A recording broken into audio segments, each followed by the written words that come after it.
చిన్న ప్రార్థన చేసుకుని వాక్యాన్ని ప్రారంభించుకుందాం. దయగల తండ్రి, కృపగలిగిన దేవా, శ్రేష్టమైన మీ కృప చేత చక్కటి వర్తమాన సమయంలో మమ్మల్ని నడిపిస్తున్నారు బాబు. మీకు స్తోత్ర. ప్రారంభం నుండి ఇప్పటి వరకు మీ ఆత్మచేత మమ్మల్ని నింపి అన్నిటి అందును ఇదిగో ప్రభా మేము పాలిభాగస్తులు అవ్వడానికి మీరు సహాయం చేశారు. మందల్లో ఒకే ఆత్మ, ఐక్య ఆత్మను మీరు ఉంచినందుకు స్తోత్రాలు. ఇదిగో ప్రభా, అదే ఐక్య ఆత్మను బట్టి నీ వాక్యము వినడానికి మా చెవులను, గ్రహించటానికి మా హృదయాలను సిద్ధపరుచుకొని చూడగా నీ కృపా కాపుదల మాకు తోడుంచి ఏది కూడా మమ్మల్ని ఆటంకపరచకుండా పూర్తిగా మీ యొక్క వశములో మమ్మల్ని ఉంచుకొనమని ప్రార్థన చేయించున్నాం. ప్రారంభం నుండి చివరి వరకు మీరు ఏలుబడి చేయండి. మహిమ, ఘనత, ప్రభావం మీరే పొందుకోండి. ఇదిగో ప్రభా, దాసుడైన నన్ను నిలవబెట్టండి. నీ అభిషేకము నాలో, నా మాటల్లో ఉంచండి నాయన. కేవలము నీ మాట మాత్రమే బయలుపరచుటకు కావలసినటువంటి విజ్ఞత, వివేకము, తెలివి, జ్ఞానమును నాకు అనుగ్రహించండి. అపవాదిక తంత్రములన్నింటినీ కూడా కొట్టువేయండి. మహిమ, ఘనత, ప్రభావం మీరే పొందుకోనమని యేసువారి నామమును బట్టి ప్రార్థించి పెట్టుకుంటున్నాం పరమ తండ్రి, ఆమేన్. కొరింథీయులకు రాసినటువంటి 2వ పత్రిక 3వ అధ్యాయం 18వ వచనం. కొరింథీయులకు, మనమందరమును ముసుగులేని ముఖముతో ప్రభువు యొక్క మహిమను అద్దము వలె ప్రతిఫలింప చేయుచు మహిమ నుండి అధిక మహిమను పొందుచు ప్రభువు ఆత్మచేత ఆ పోలికగానే మార్చబడుచున్నాం. నిత్యత్వంలోనికి మనం వెళ్ళాలి. ఎటర్నిటీలోకి మనం వెళ్ళాలి. అందరికీ ఉంటారు, కాకపోతే అది ఎక్కడ అనేదే నీవు నేను చాయిస్ని సద్వినియోగపరుచుకోవడంలో ఉంటారు. అందరికీ నిత్యత్వం ఉంటుంది. నీకు, నాకు, హైందవుడికి, ముస్లింకి, హిందువుకి అందరికీ ఉంటుంది. అయితే అది ఎక్కడ మనము గడపాలి? పరలోకములోనా లేకుంటే పాతాళములోనా అనేటువంటి అంశము మనము ధ్యానించుకుని ఉన్నాం. దానికి కొనసాగింపు ఆ నిత్యత్వాన్ని స్వతంత్రించుకోవడానికి మనము ఏ విధమైనటువంటి విలువలు పాటించాలి, లేదా ఏ విధమైనటువంటి జీవితాన్ని పాటించాలి? ప్రియ సహోదరుడా, సహోదరి, మనమందరము కూడా ముసుగు లేని ముఖముతో ప్రభువు యొక్క మహిమను అద్దము వలె ప్రతిఫలింప చేయొచ్చు. మనమందరం ఏం చేయాలటండి? ముసుగు లేని ముఖముతో అంటే ఈ ముసుగు తీస్తే ఏమి కనబడాలంటండి? ఆయన పోలిక కనబడాలి. ఏ పోలిక అండి? ఆయన పోలిక. నువ్వు అద్దము ముందు నిలబడితే, నిలబడితే నీవే కనబడుతున్నావంటే నువ్వు ఇంకా ఎక్కడ ఉన్నావంటే ముసుగులో ఉన్నావని అర్థం. ఇంకా ముసుగు వేసుకుని కూర్చున్నావని అర్థం. నువ్వు అద్దము ముందు నిలబడినప్పుడు నీవు కాక అద్దములో ప్రతిబింబముగా దేవుని యొక్క పోలిక కనబడితే నీవు ముసుగు తీసిన వాడవి. ఆ ముసుగును తొలగించి ఎవరి పోలికగా మార్చబడ్డావండి? క్రీస్తు యొక్క పోలికగా మార్చబడ్డావు.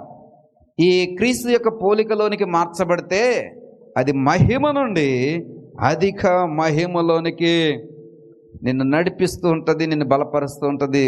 అది ఇంకా పొందుకుంటూ పొందుకుంటూ పొందుకుంటూ దేవుని యొక్క పోలికలోనికి, సారూప్యతలోనికి మార్చబడతాం. ప్రియ సహోదరుడా, సహోదరి, మహిమ నుండి అధిక మహిమలోనికి, దేవునికి ఆత్మచేత ఆయన పోలికలోనికి మార్చబడాలి. ఆయన పోలికలోనికి మార్చబడాలి. మన యొక్క ఆత్మీయ స్థితి చాలా ప్రాముఖ్యమైంది. అద్దము వలె ప్రతిబింబింప చేయబడాలి. మన యొక్క స్థితి, నడవడిక, క్రైస్తవ విశ్వాసం ఇవన్నీ కూడా క్రీస్తును పోలినటువంటి స్థితిలో ఉండాలి. ప్రియ సహోదరుడా, సహోదరి, ఇది అవసరమైనది. ఇది అవసరమైనది. అలాగా ఆయన పోలికలోనికి మార్చబడాలి. అందరూ శ్రద్ధగా వినండి. ఒక రాజు ఉన్నాడు. ఆ రాజు చాలా పేరు ప్రఖ్యాతలు గడించిన వాడు. ఈ రాజుగారు తన రాజ్యాన్ని చక్కగా పరిపాలిస్తున్నటువంటి రాజు.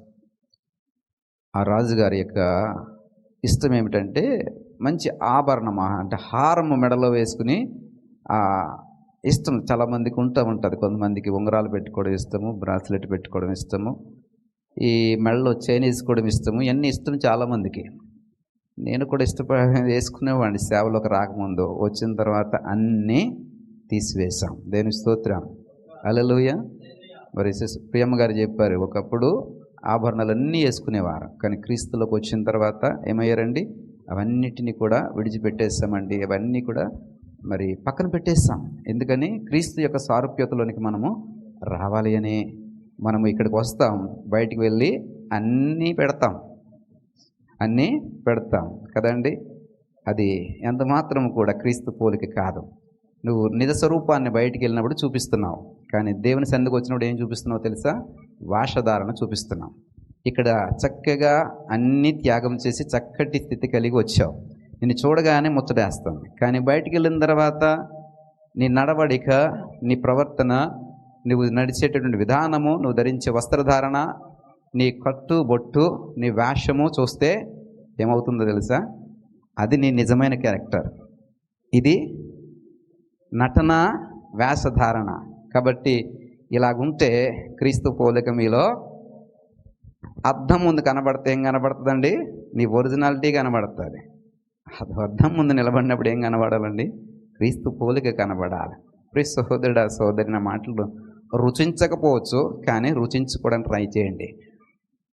ఆ రుచికి ఏమాత్రం కూడా మన నాలుగు యాక్సెప్ట్ చేయదు. కాకరకాయ, కానీ దానిలో ఎన్ని గుణాలు ఉన్నాయండి, ఎన్ని గుణాలు ఉన్నాయి. ఎంత ఆరోగ్యం అండి, ఎంత ఇది అండి. దానిలో మొత్తం అంతా సెట్ చేసేస్తుంది. నిన్న నెలకి 2-3 సార్లు తినండి, సెట్ చేసేస్తుంది. ఏది? కాకరకాయ. మా మిస్సెస్ వండుతుంది, నేను అసలు తిన్నాం. దేవుని స్తోత్రం. కానీ దేవుని యొక్క వాక్యము వారానికి ఒకసారి నేను సెట్ చేసేయాలి. సెట్ చేయకపోతే ఏమవుద్దండి? ఆత్మీయ ఆరోగ్యం ఏమైపోద్దండి? పాడైపోద్ది.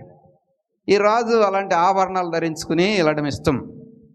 అయితే ఆభరణము బంగారపు నెక్లెస్, అంటే నెక్లెసే కదా అంటారు, ఆభరణాన్ని ధరించుకుని దాంట్లో ఏం చేశాడంటే, ఈ బ్రాస్లెట్ చివరున్న దాంట్లో బొగ్గు, అంటే చుట్టూ బంగారు ప్రేమ ఉంది, కానీ దాంట్లో ఏముందండి? బొగ్గు ఉంది. బొగ్గు. ఈ రాజుగారు దాన్ని ముచ్చటపడి చేయించుకున్నాడు. ఆ వీధులలో వెళ్తున్నప్పుడు అందరూ అనుకుంటున్నారు రాజుగారి యొక్క ఆభరణం బాగానే ఉంది, కానీ మధ్యలో బొగ్గే బాగలేదు. మధ్యలో ఏం బాగలేదండి? బొగ్గు బాగలేదు. మంచి ఆభరణం పెట్టుకుని మధ్యలో బొగ్గు పెట్టుకున్నాం అనుకోండి, ఎలాగుంటుందండి? అసలు బాగోదా? ఈ ప్రజలందరూ అనుకుంటున్నారు రాజుగారు ఎంత గొప్పవాడు, అది కాదు ఇది కాదు, ఇది మహా ఇది అని చెప్పుకుంటూ ఇది బొగ్గేసుకుని తిరుగుతున్నాడు. బంగారం అంతా బాగానే ఉంది, గొలుసు అంతా బాగానే ఉంది, కానీ మధ్యలో బొగ్గెట్టుకున్నాడు, బ్రాసులు తిరుగు బొగ్గెట్టుకుని మతిపోయింది రాజుగారికి అనుకుంటుంటే, ఈ బాధ ఎవరికి కలిగిందంటే బొగ్గుకి కలిగింది. ఏంటి? రాజుగారి మెడలో ఉన్నాను బట్ నో యూజ్, బంగారం మధ్యలో ఉన్నాను బట్ నో యూజ్. అవునండి కదా? రాజుగారు రాజ్యాన్ని పరిపాలించే రాజుగారి మెడలో ఉన్నా బట్ నో యూజ్. బొగ్గేనే అంటున్నారు. బంగారము ఆభరణంలో పొదగబడినటువంటి స్థితి కలిగి ఉంది, కానీ ఏమంటున్నారు? బొగ్గేనే అంటున్నారు. అరే బంగారం మధ్యలో ఉంది బొగ్గు, ఇది కూడా బొగ్గే అంటున్నారండి ఎవరన్నా? ఇది కూడా బంగారమే అంటున్నారు ఎవరన్నా? అంటలేదు, బొగ్గే అంటున్నారు. పైగా రాజుగారికి బుద్ధి లేదు. రాజుగారికి ఇదేం టేస్టో, రాజుగారికి ఇలాంటి కోరికలు ఏంటంటే బొగ్గుని వేసుకుని తిరిగే అలవాటేంటి అంటున్నారు. అంటుంటే పాపం ఇవి ఎవరికి బాధ కలిగింది?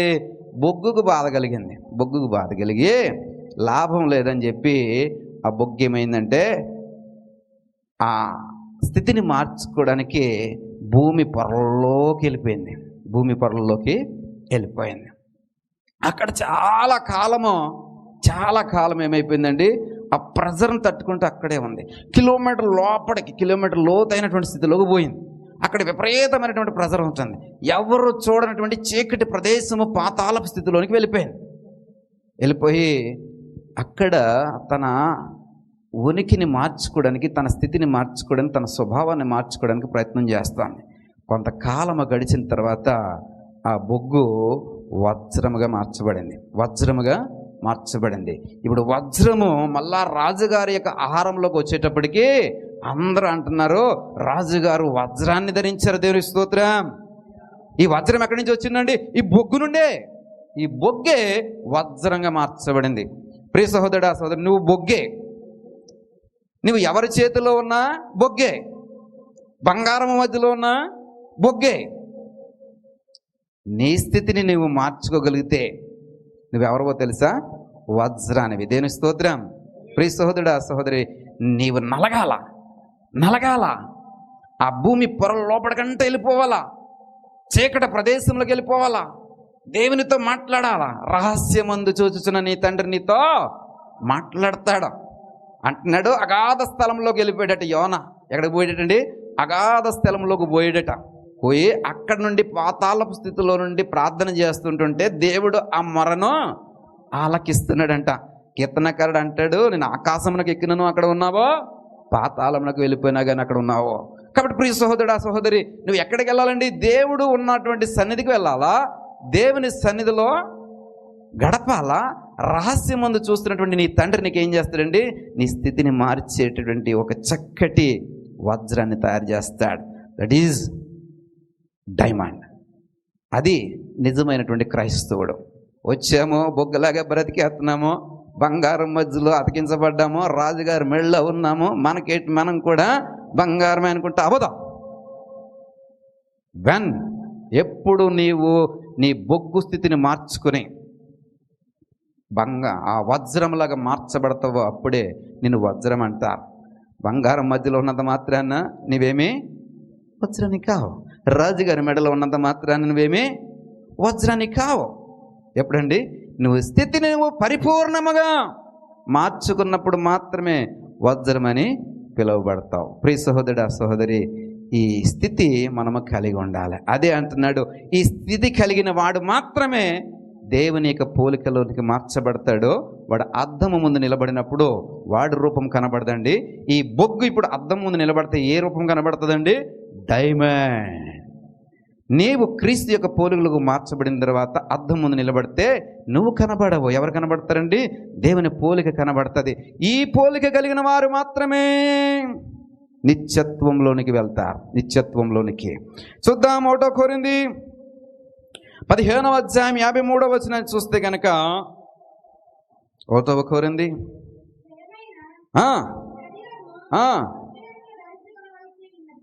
అక్షయతను ధరించుకోవలసి ఉన్నది.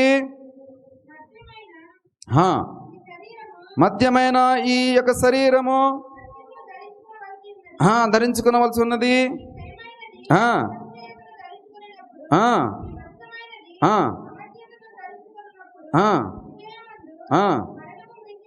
బా 52వ వచనం చదువుతలే. ఇంత చదివేసిన తర్వాత 52 అంటారు, ఏంటంటారు? ఇదిగో అందరూ వినండమ్మా, ఇదిగో ఇది అసలైన వాక్యము. చదువుదాం. మర్మము తెలుపుతున్నాడు ఎవరు? పౌలు వారు. నీకు నాకు అందరికీ తెలియవలసినటువంటి మర్మము. గత వారము కూడా ఈ మర్మాన్ని గురించి చెప్పాను. ఈ మర్మము ఈ మరొక పర్యాయం మీకు చెప్తున్నాను. ఏమిటి ఆ మర్మం అంటే, మనందరము నిద్రించము కానీ నిమిషములో ఒక రెప్పపాటున కడుపూర మ్రోగగానే మనమందరము మార్పు పొందుదాము. బోర మ్రోగును అప్పుడు మృతులు అక్షయులుగా లేపబడుదురు. మనము మార్పు పొందుదాము. గత వారము నిత్యత్వంలోనికి వెళ్ళడానికి దేవుని యొక్క రాకడ గురించి చెప్పాను. ఈ రాకడ సమయంలో ఆల్రెడీ మృతులైపోయిన వారు దేవునితో ఆయన యొక్క ఆగమనంలో కనబరచబడతారు. ఎవరైతే ఇంకా బ్రతికుంటారో వారు రెప్పపాటులో లేపబడతారు. లేపబడి ఆ యేసుక్రీస్తు వారు వస్తూ ఉన్నారు కదా, ఆయనతో పాటు ఎవరున్నారండి?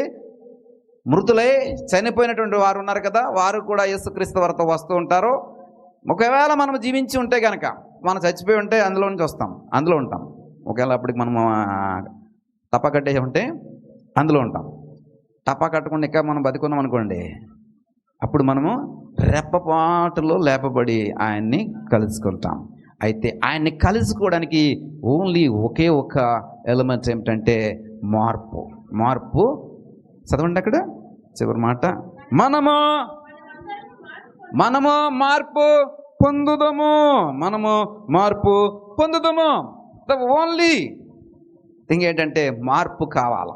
మార్పు లేకుండా ఆయన్ని కలవలేం. మనము మార్పు అంటే కంప్లీట్ చేంజ్ కావాలి. ఎలాంటి చేంజ్ అండి? ఒక బొగ్గు డైమండ్ అయిపోయింది, ఒక క్రైస్తవుడు ఏమైపోయాడండి? క్రీస్తు అయిపోయాడు. ప్రియ సహోదరుడా సహోదరి, ఎలాంటి మార్పు కావాలండి? Complete change. రోమపత్రిక 12వ అధ్యాయం 2వ వచనంలో మీరు మారు మనసు పొందుట వలన రూపాంతరం వచ్చింది, చదవండి, నూతన పరచబడి చివరి లైన్కి వచ్చింటలే, మీ మనసు మారి. చూడండి ప్రియులరా, ఇక్కడ ఆపండి. నీ మనసు మారి, తర్వాత నూతన పరచబడి. ఈ 3 స్టేజ్లు ఉన్నాయి. మొదటిది మారు మనసు. ఈ మారు మనసు నీకు వస్తే కనుక నీలో నూతన పరచబడడం అనేది స్టార్ట్ అవుతాయి. వినండి నా వైపు, ఏంటండి? మారు మనసు అనేది నీకు వస్తే నీలో ఏమొస్తుందండి? నూతన పరచబడడం అనేటువంటి ప్రక్రియ స్టార్ట్ అవుద్ది. ఈ నూతన పరచడం అనేటువంటి ప్రక్రియ నీలో స్టార్ట్ అవుతే దేనిలోనికి నడిపించబడతామండి? రూపాంతరంలోనికి వెళ్తాం. ఈ 3 స్టేజ్లో మనం ఏ స్టేజ్ దగ్గర ఆగిపోతున్నాం? ఏ స్టేజ్ దగ్గర ఆగిపోతున్నాం? మారు మనసు దగ్గర ఆగిపోతున్నాం. ప్రభువుని అంగీకరించాము, మారు మనసు పొందుకున్నాం, అంతే మన మాట, అదే మన సాక్ష్యం. కానీ మారు మనసులో నుండి ఎక్కడికి వెళ్ళాలా? నూతన పరచబడడంలోనికి వెళ్ళాలా. నూతన పరచబడంలో నుంచి ఎక్కడికి వెళ్ళాలా? కంప్లీట్ చేంజ్, రూపాంతరంలోనికి వెళ్ళాలా. ఎగ్జాంపుల్, గొంగళి పురుగు మనకు తెలుసు. గమనించండి ప్రియులరా, అది గొంగళి పురుగు జీవితాన్ని చూస్తే చాలా అసహ్యంగా ఉంటుంది. కానీ అది ఎక్కడికి వెళ్తుందండి? నూతన పరచబడడం కొరకు ఒక చక్కటి చీకటి ప్రదేశాన్ని ఎంచుకుని తన వెంట్రుకలనే గూడుగా చేసుకుని ఆ గూడు లోపల తన జీవాన్ని ఏం చేస్తుందంటే రూపాంతరంలోనికి మారుస్తుంది. ఒకసారి ఈ గొంగళి పురుగు సీతాకోక చిలుకగా మార్చబడిన తర్వాత అది ఎన్నటికీ కూడా మళ్ళీ తిరిగి గొంగళి పురుగు అవ్వదు. ఒకవేళ గొంగళి పురుగుగా ఉంటూ నేను ఇంకా మారు మనసు కలిగి ఉన్నాను, దేవుణ్ణి అంగీకరించాను, నా జీవితం ఎలాగ ఉంది అని అనుకుంటే కనుక నువ్వు ఎప్పటికీ గొంగళి పురుగువే. అర్థమవుతుందా? అర్థమవ్వాలి కూడా. అర్థమవ్వకపోతే మళ్ళీ చెప్తాను. ఏమండి, అర్థమవుతుందా? గొంగళి పురుగు దగ్గర మనం ఆగిపోతా ఉన్నాం. ఎక్కడికి వెళ్ళాలండి? నూతన పరచబడడానికి ఆ గూడులోనికి. ఏంటండి ఆ గూడు? యోన ఎక్కడికి పోయాడండి? ఎక్కడికి పోయాడంటే పాతాళపు అగాధంలోనికి పోయాడట. ఈ బొగ్గు ఎక్కడికి పోయిందంటండి? పాతాళపు అగాధంలోనికి వేల కిలోమీటర్ల లోపలికి పోయిందంట. మరి నువ్వెక్కడికి పోతా ఉన్నావు? ప్రియ సహోదరుడా సహోదరి, ఇది చాలా ఇంపార్టెంట్ కదా. దేవుని సన్నిధికి రావాలా. దేవుని సన్నిధిలో నువ్వు నూతన పరచబడడానికి నిత్యము ప్రయత్నం చేయాలా. చేస్తే అప్పుడు నువ్వేమవుతావు తెలుసా? రూపాంతరము చెందబడతావు. ప్రియ సహోదరుడా సహోదరి, మనం ఎక్కడ ఆగిపోతున్నామండి? మారు మనసు పొందుకున్నాం, అక్కడితో ఆగిపోతున్నాం. ఆ తర్వాత నూతనమైనటువంటి క్రియలు ఏమైనా కనబడుతున్నాయి మనలో? నూతనమైనటువంటి క్రియలు ఏమీ కనబడవు. ఒక్క మందిరానికి వచ్చినప్పుడే ఈ కట్టు బొట్టు అన్నీ తీసి వస్తాం. కానీ బయటికి వెళ్ళిన తర్వాత మళ్ళీ అన్నీ ఇక్కడ గొంగళి పురుగు స్థితే. ప్రియ సహోదరుడా సహోదరి, be careful when you are listening my words. It's not my words, it's words of God. ఇది నా సొంత మాటలు కాదు. ప్రియ సహోదరుడా సహోదరి, ఇది దేవుని యొక్క మాటలు. మీరు నాతో పనిచేసేటువంటి సిబ్బందో లేకపోతే మీతో పనిచేసే సహా ఉద్యోగనో కాదు. మిమ్మల్ని నా మాటల ద్వారా మోటివేట్ చేయడానికో, నా మాటల ద్వారా మిమ్మల్ని ఏమైనా ట్యూన్ చేయడానికి. మీరు ఎవరండి? నేను దేవుని యొక్క యాత్రలో సహా యాత్రికులం. ఈ యాత్రల్లో మిమ్మల్ని సరిగ్గా నేను తీసుకెళ్ళకపోతే, నేను డ్రైవర్ని, సరైనటువంటి స్థితిలో నేను తీసుకెళ్ళిపోతే, మనం కాలిపోయింది కదా బస్సు, కాలిపోయిందా లేదా? ఏదో ట్రావెల్స్ కాలిపోయి మొత్తం అంతా పోయారు కదా, అట్టా ఉంటుంది. నేను సరైనటువంటి బస్సు నడపకపోతే మీరందరూ ఏం చేయండి, అంతే, ఆ బస్సులో కాలిపోయినట్టే కాలిపోతారు. కాబట్టి ప్రియ సహోదరుడా సహోదరి, ఆ స్థితి మీకు నేను ఉండకుండా ఉండాలంటే నేను ఏం చేయాలా? సరైనటువంటి డ్రైవింగ్ నేను చేయాలా. అదే వాక్యము. ఆ వాక్యాన్ని మీరు సరిగ్గా సరైన కోణంలో వినకపోతే, నూతన పరచబడడం ఉండదు, రూపాంతరం అంతకన్నా ఉండదు. రూపాంతరం అనేది లేకపోతే నీ పోలిక అద్దము ముందు నిలబడినప్పుడు నీ పోలికే కనబడుతుంది. అద్దం ముందు నిలబడినప్పుడు ఏం కనబడాలంటే క్రీస్తు యొక్క పోలిక కనబడాలి. ప్రియ సహోదరుడా సహోదరి, యేసుప్రభువు వారు రూపాంతరం చెందుతున్నారు. యేసుప్రభువు వారు రూపాంతరం చెందుతున్నారు. ఎక్కడండి? కాదండి, కొండ మీద. దేవుని స్తోత్రం. 3 సువార్తలలో ఈ మాట రాయబడింది. 3 సువార్తలు. ఎన్ని సువార్తలని మనకున్నాయి? 3 అనకండి, 4 సువార్తలు ఉన్నాయి. అందులో ఎన్ని సువార్తలు రాయబడ్డాయండి? 3 సువార్తలు రాయబడ్డాయి. ఏ సువార్త చెప్పండి? దేవుని స్తోత్రం. మత్తయిలో ఉంది, మార్కులో ఉంది, లోకాలో కూడా ఉంటుంది, యోహాన్లో ఉండదు. యోహాను పూర్తిగా కంప్లీట్గా స్పిరిచువల్ వేలో వెళ్తుంది. ఈ 3 సువార్తలు భౌతికమైన యేసుక్రీస్తు వారి యొక్క భౌతికమైనటువంటి సందర్భాలని కూడా ప్రస్తావిస్తూ జరుగుతుంది. ఈ 4 సువార్తలు బైబిల్లో పొందుపరచడానికి దేవుడు పరిశుద్ధాత్మను అనుమతించాడు. కాబట్టి ఈ 3 సువార్తల్లో దేవుని యొక్క రూపాంతరం అంటే మానవ స్థితిలో నుండి దైవిక రూపంలోనికి మారడం అనేది కనబడుతుంది. కాబట్టి ప్రియ సహోదరుడు సహోదరి, ఆ రూపాంతరం ఈ రోజున నీకు నాకు సాదృశ్యత. ఈరోజు నీకు నాకు అది సాదృశ్యత. మరి ఈ ఎక్కడెక్కడ కనబడుతుంది? మత్తయి సువార్త 17వ అధ్యాయం 1 నుంచి 6వ వచనం వరకు, మార్కు సువార్త 9వ అధ్యాయం 2 నుంచి 8వ వచనం వరకు, లూకా సువార్త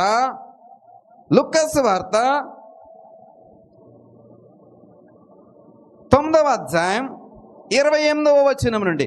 ఇది తీసి అట్టే పెట్టుకోండి, ఇది తీసుకుని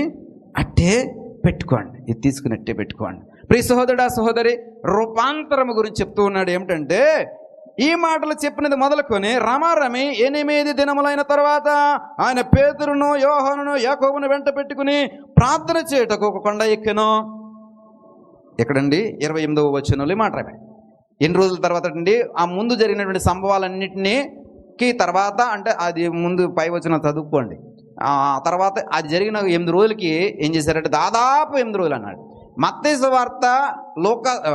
సువార్త మార్కు సువార్తలో 6 రోజుల తర్వాత అని రాయబడింది. 6 రోజుల తర్వాత అంటే ఏంటి? అదేమో 6 రోజులు అన్నారండి, ఇది 8 రోజులు అన్నారండి, అది ఎక్కడ లెక్క అండి అని అనకండి. మత్తయి యొక్క లెక్క వేరు, మార్కు యొక్క లెక్క వేరు. నేను సోమవారం నుండి లెక్క వేస్తున్నాను. సోమవారం నుండి ఆదివారానికి ఎన్ని రోజులు?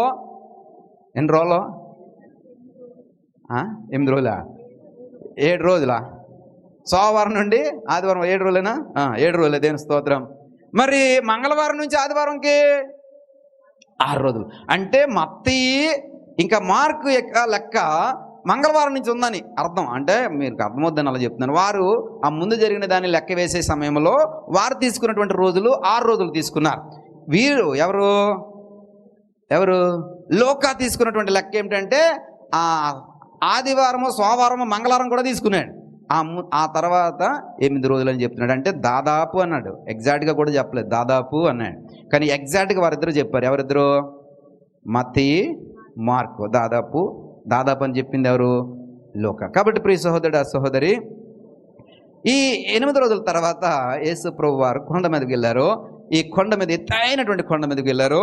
గొంగళపూరుకి ఎక్కడికి వెళ్తుందనండి? చీకటి ప్రదేశంలోకి వెళ్తుందన్నాను. బొగ్గు ఎక్కడికి వెళ్తుందని చెప్పానండి? లోతైనటువంటి స్థితిలోకి వెళ్తాడటండి. ఒక భక్తుడు ఎక్కడికి వెళ్తాడటండి? ఆ లోతైనటువంటి అనుభవంలోకి వెళ్తాడటండి. యేసు ప్రభు వారు ఎక్కడికి వెళ్ళారటండి? ఎత్తైనటువంటి కొండ మీదకి వెళ్ళారట. ఎవరెవరిని? పేతురు, యోహాను, యాకోబు, ఇలా 3 తీసుకుని పోయాడు. బోల మంది శిష్యులు ఉన్నారు, అపోస్తులు 12 మంది ఉన్నారు. కానీ యేసు ప్రభు వారు ఎవరిని తీసుకెళ్లారండి? 3 తీసుకెళ్లారు. ప్రియ సహోదరుడు సహోదరి, గమనిద్దాం. ఆ రూపాంతరంలోకి యేసు ప్రభు వారు వెళ్ళే క్రమాన్ని మనం చూస్తూ ఉంటే, ఆయన ప్రార్థించుచుండగా మొదటిగా ఆయన ముఖరూపం ఏమైందటండి? మారెను. రెండవది ఆయన యొక్క వస్త్రములు ఏమైనాయటండి? తెల్లనివైపోయినాయి. దగ మెరిసినాయంట. మార్కు సువార్త 9వ అధ్యాయంలో రాయబడింది, ఏ చాకలి కూడా 2వ అధ్యాయం 8వ వచనం వరకు ఉన్నటువంటి మాటల్లో, లోకమందు ఏ చాకలి వాడు కూడా అంత తెల్లగా దాన్ని ఉతకలేరంట, చలువ చేయి జాలరంట. అంటే అంతటి తెల్లగా మార్చబడ్డాయంట రూపాంతరంలో. ప్రియ సహోదరుడు సహోదరి, నా 3వ అంశాన్ని మనం చూస్తే కనుక, 2 పురుషులు ఆయనతో మాట్లాడుచుండురి. ఎవరటండి? ఇద్దరు పురుషులు ఆయనతో మాట్లాడుతున్నారంట. యేసుక్రీస్తు వారి యొక్క రూపాంతరం చూద్దాం. ప్రియ సహోదరుడు సహోదరి గమనించినట్లయితే కానాను విందులో రుచి పచి లేనటువంటి నీడు ఏమైందండి? ద్రాక్షరసంగా మార్చబడింది. అంటే ఏమైందండి? దానికి రూపాంతరం జరిగింది. మనకి ఏ విధమైనటువంటి విలువ లేనటువంటి మనల్ని ఆయన ఏం చేశాడండి? విలువ పెట్టి కొన్నాడు. ఎందుకు పనికిరానటువంటి మన బ్రతుకుల్ని ఆయన యొక్క రక్తము చేత రక్షించుకున్నాడు.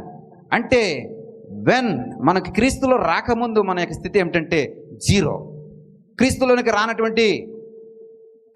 రానటువంటి ముఖేష్ అంబానీ సహితము జీరో. క్రీస్తులోనికి రాకపోతే బిల్ గేట్స్ కూడా జీరో. వాళ్ళ కోట్ల ఆస్తి ఉండొచ్చు, కానీ వాడికి ఏంటండి? Nothing, zero. కానీ క్రీస్తులోకి వస్తే గనక లాజరు సహితము ధనవంతుడు. ధనవంతుడు ఆ ధనవంతుడి పేరు ప్రస్తావన లేదు కాబట్టి ధనవంతుడు అని చెప్పుకుందాం. ఆ ధనవంతుడు అంత ధనముండి కూడా ఏమైపోయాడండి? జీరో అయిపోయాడు. అంత ధనవంతుడు ఏంటి కూడా జీరో అయిపోయాడు. ఏమీ లేనటువంటి ఆ బెగ్గర్, అడుక్కునేవాడు ఏమైపోయాడండి? భిక్షగాడు ఏమైపోయాడండి? ధనవంతుడైపోయాడు. ప్రియ సహోదరా సహోదరి, అర్థమవుతుందండి? క్రీస్తులో ఉంటే నీవు విలువైన వాడవు, క్రీస్తులో లేకపోతే నీవు విలువ లేనటువంటి వాడవు. నీవు రుచి పచ్చి లేనటువంటి వాటర్ ఏమైపోయిందండి? రూపాంతరం చెంది. అంటే ఎప్పుడండి అంటున్నాడు? మొదట బాణలన్నింటినీ కూడా నీటితో నింపండి. తల్లి అంటుంది ఆయన ఏమి చెప్తాడో అది చేయండి. She knows everything. ఆమెకు అన్నీ తెలుసు. కుమారుడి గురించి, కుమారుడి యొక్క క్రియల గురించి, కుమారుడి యొక్క ప్రభావం గురించి ఆమెకు అన్నీ తెలుసు. కాబట్టి ఆయన ఏం చెప్తాడో అది చేయండి. ప్రియ సహోదరుడా, నీళ్ళన్నీ నింపమంటున్నాడు. అక్కడ ఏమి ద్రాక్ష జ్యూస్ కానీ వైన్ కలిపేటటువంటి ఆ యొక్క రెసిపీ కానీ ఏమీ లేదు. కానీ ఆ రుచి పచ్చి లేనటువంటి ఆ నింపబడినటువంటి బాణలన్నీ కూడా ఒక్కసారిగా రూపాంతరం చెంది చక్కటి వైన్గా మార్చబడింది. అవి ఎందుకు వచ్చిన వారు అంటున్నారు? మంచిదంతా నువ్వు దాచుకున్నావో లాస్ట్లో పెడుతున్నావు. ఎవరైనా ముందు మంచిది పెడతారు, లాస్ట్లో నీళ్ళు కలిపేసి పలసం చేసి ఇచ్చేస్తారు జనాలు వచ్చేదాన్ని బట్టి. నువ్వేం చేస్తున్నావు? ముందేమో చెడ్డది ఇచ్చేసావు, మామూలు నార్మల్ది ఇచ్చేసావు, ఈ లాస్ట్కి వచ్చేటప్పుడు సూపర్ వైన్ ఇస్తున్నావు రా బాబు నువ్వని చెప్పి అంటున్నారు. అంటే ఇది ఎంతగా మార్చబడిందండి, అంతగా రూపాంతరము చెందింది. దేవుని స్తోత్రం. ప్రియ సహోదరుడా, రూపాంతరం అంటే అది. నీకు క్రీస్తులో రాకముందు నువ్వు బొగ్గువే, క్రీస్తులోకి వచ్చిన తర్వాత ఏమవ్వాలా? డైమండ్గా మార్చబడాలి. అద్దం ముందు నిలబడితే నీ అందమే, మా అందం చూడాలి. నలుపు కదా. తెల్లగా ఉన్న వాళ్ళు కొంచెం చూసుకున్నారంట అర్థం. మేము కూడా చూసుకుంటూ ఉంటాం. దేని స్తోత్రం. హల్లెలూయా. నలుగు ఉన్న వాళ్ళు ఎక్కువ చూసుకుంటారు. ఎందుకని?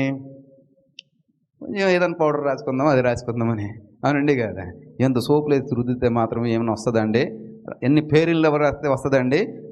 రాదు. వస్తుందండి? రానే రాదు. కానీ క్రీస్తులో గడిపితే ముఖము యొక్క తేజస్సు మార్చబడుతుంది. ఆయన ప్రార్థన చేయించుండగా మొదట ఏం మారిందంటండి? ముఖము మారిపోయిందంట. మోసే దేవుని సన్నిధిలో 34 నిర్గమకాండం 35వ వచనంలో రాయబడి ఉంటుంది. దేవుని సన్నిధిలో నుంచి వచ్చినప్పటికీ ఆ మోసే యొక్క ముఖ చర్మం ఏమైపోయిందంటండి? మారిపోయిందంట, తేజస్సుగా మారిపోయిందంట. మోసే యొక్క ముఖ చర్మము ప్రకాశింపగా ఇజ్రాయేలీలో అప్పటి వరకు మోసే ఎలాగున్నాడండి?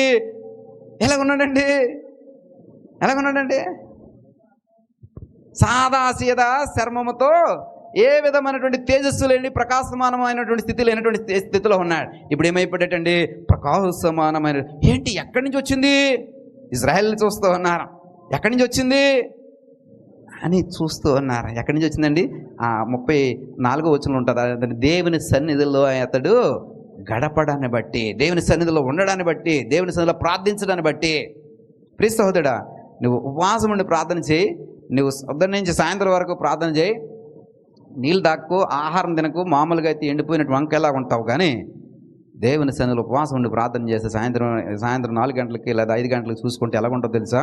నవ్వులాడుతున్నట్టు వంకాయలాగా ఉంటావు, గుత్తి వంకాయలాగా ఉంటావు. అర్థమవుతుందా? అలా క్రీస్తులో లేకుండా మామూలుగా నువ్వు తినడం మానే అద్దం ముందు ఒకసారి నిలబడు. ఎలా ఉంటామండి? ఎండిపోయిన వంకాయలాగా ఉండి కనీసం పచ్చడి కూడా పని చేయవు. ఏమే అలా ఉంటావు. క్రీస్తులో ఉన్నదానికి క్రీస్తులో లేని దానికి అంత వ్యత్యాసం. కాబట్టి ప్రియ సహోదరుడు, మోసే ఆ రూపాంతరం చెందుతున్నాడు. ఎక్కడండి దేవుని యొక్క సన్నిధిలో గడుపుడు ద్వారా రూపాంతరం చెందాడు. ముఖం ఏమైపోయిందండి? ప్రకాశమానమైన స్థితిలోనికి మార్చబడిందంట. ప్రియ సహోదరుడా, సహోదరి, రూపాంతరం అంటే అలా ఉండాలి. క్రీస్తు వారు రూపాంతరం చెందుతున్నారు. ప్రార్థనలో ఉన్నప్పుడు ఆయన ముఖములో మార్పు వచ్చేసింది, తేజస్సు వచ్చేసింది. మనం ఎన్ని సోపులు వాడినా వస్తుందండి? రాదా? వస్తుందండి. దేవుని స్తోత్రం. అని దేవుని యొక్క సన్నిధికి వస్తే ఆ తేజస్సు వేరేగా ఉంటుంది. దేవుని సన్నిధికి వస్తే ఆ తేజస్సు వేరేగా ఉంటుంది. ఒక అతడు అంటున్నాడు, ఒక అన్యుడు అంటున్నాడు ట్రైన్లో, నేను స్టూడెంట్గా ఉన్న చాలా కాల క్రితం జర్నీ చేస్తున్నప్పుడు అంటున్నాడు, మీరు క్రిస్టియనా అని అడిగాడు. ఏ క్రిస్టియన్నే అలాగ అడిగేటన్నా వాడు హిందీ కూడా అడిగితే వాడు చెప్తున్నాడు, క్రైస్తవుడికి ఉన్నటువంటి శోభ వేరు, క్రైస్తవుడికి ఉండేటువంటి కళ వేరు, క్రైస్తవుడికి ఉండే అందము వేరు. నీవు క్రీస్తులోకి వచ్చిన తర్వాత నీ అందము మార్పు లేదా? క్రీస్తులోకి వచ్చిన తర్వాత నీ శోభ మారలేదా? క్రీస్తులోకి వచ్చిన తర్వాత కూడా నీ తేజస్సు మారలేదా? మారలేదు అంటే దాని అర్థం ఏంటండి? నీలో ఇంకా నూతన పరచబడడం ఇంకా స్టార్ట్ అవ్వలేదు. నూతన పరచబడడం ఇంకా స్టార్ట్ అవ్వలేదు. ఒకడు నిన్ను గుర్తించగలగాలి. మోసేని ఇజ్రాయేల్ అందరూ గుర్తించగలుగుతున్నారు. ప్రియ సహోదరుడా, సహోదరి, యేసు ప్రభు వారి యొక్క ముఖములో వచ్చిన మార్పుని ఆయనతో పాటు వెళ్ళినటువంటి ముగ్గురు కూడా పరిశీలిస్తున్నారు. ఒకడు నీ తేజస్సును పరిశీలించగలగాలి. ఎప్పుడండి? క్రీస్తులో ఉన్నప్పుడు నీ ముఖములో ఉన్నటువంటి తేజస్సు కొట్టొచ్చినట్టు కనబడాలి. అది నూతన పరచబడటానికి సాదృశ్యత. ప్రియ సహోదరుడా, ఇక్కడ ఆ రూపాంతరములో ఆయన యొక్క ముఖము మార్చబడి ఆయన యొక్క వస్త్రములు ఎవరు కూడా లోకములో ఉన్నటువంటి ఏ చాకలి కూడా, ఏ వాషింగ్ మిషన్లో వేసినా కూడా మరి అంతటి తెల్లటి స్థితిలోనికి మార్చబడదట. అంతగా ఆయన వస్త్రములు ప్రకాశమానమైపోయినాయట. అదే సమయంలో ఇద్దరు మనుషులు ఆకాశము నుండి దిగి వచ్చారట. అందులో మొదటివాడు మోసే, రెండవ వాడు ఏలియా. మొదటివాడు మోసే, రెండవ వాడు ఏలియా. యేసు ప్రభువు వారు ఆ మోసేతో ఏలియాతో ముచ్చట పెట్టారు, మాట్లాడుకుంటూ ఉన్నారు. ప్రియ సహోదరుడా, సహోదరి, గమనించండి. ఆకాశము తెరవబడింది. ఆకాశం నుండి ఎవరు వచ్చారండి? మోసే, ఏలియా వచ్చారు. మోసే, ఏలియా ఎవరితో మాట్లాడుతున్నారండి? యేసు ప్రభుతో మాట్లాడుతూ ఉన్నారు. నీతో నాతో మాట్లాడే ఒక రోజు రాబోతోంది. ఎవరండి? మోసే మళ్ళీ రాబోతున్నాడు, ఏలియా కూడా మళ్ళీ రాబోతున్నాడు. రాసి పెట్టుకోండి, మళ్ళా రాబోతున్నాడు. ప్రియ సహోదరుడా, సహోదరి, ఎప్పుడు తెలుసా? ఆఖరి పోరాటానికి ముందే మోసే మళ్ళీ రాబోతున్నాడు, ఏలియా మళ్ళీ రాబోతున్నాడు. మోసే నిన్ను గుర్తుపడతాడు, ఏలియా నిన్ను గుర్తుపడతాడు. ఎలాగా? రూపాంతరం చెందితే గుర్తుపడతాడు. నీలో నూతనమైనటువంటి స్థితి వస్తే గుర్తుపడతాడు. లేకపోతే సింపుల్ కదా. దేనికి స్తోత్రం. వెళ్దాం, వాక్యంలో ముందుకెళ్తే ఇలా ఇడిపోతాయి మబ్బులని. మనకి ఏంటి? మబ్బులన్నీ ఇలా ఇడిపోవాలా? దేనికి స్తోత్రం. ఏ మబ్బులు? ఏలియా ఎప్పుడు వస్తాడు, మోసే ఎప్పుడు వస్తాడు, ఆ మబ్బులన్నీ కూడా ఈడిపోవాలి. దేని స్తోత్రం.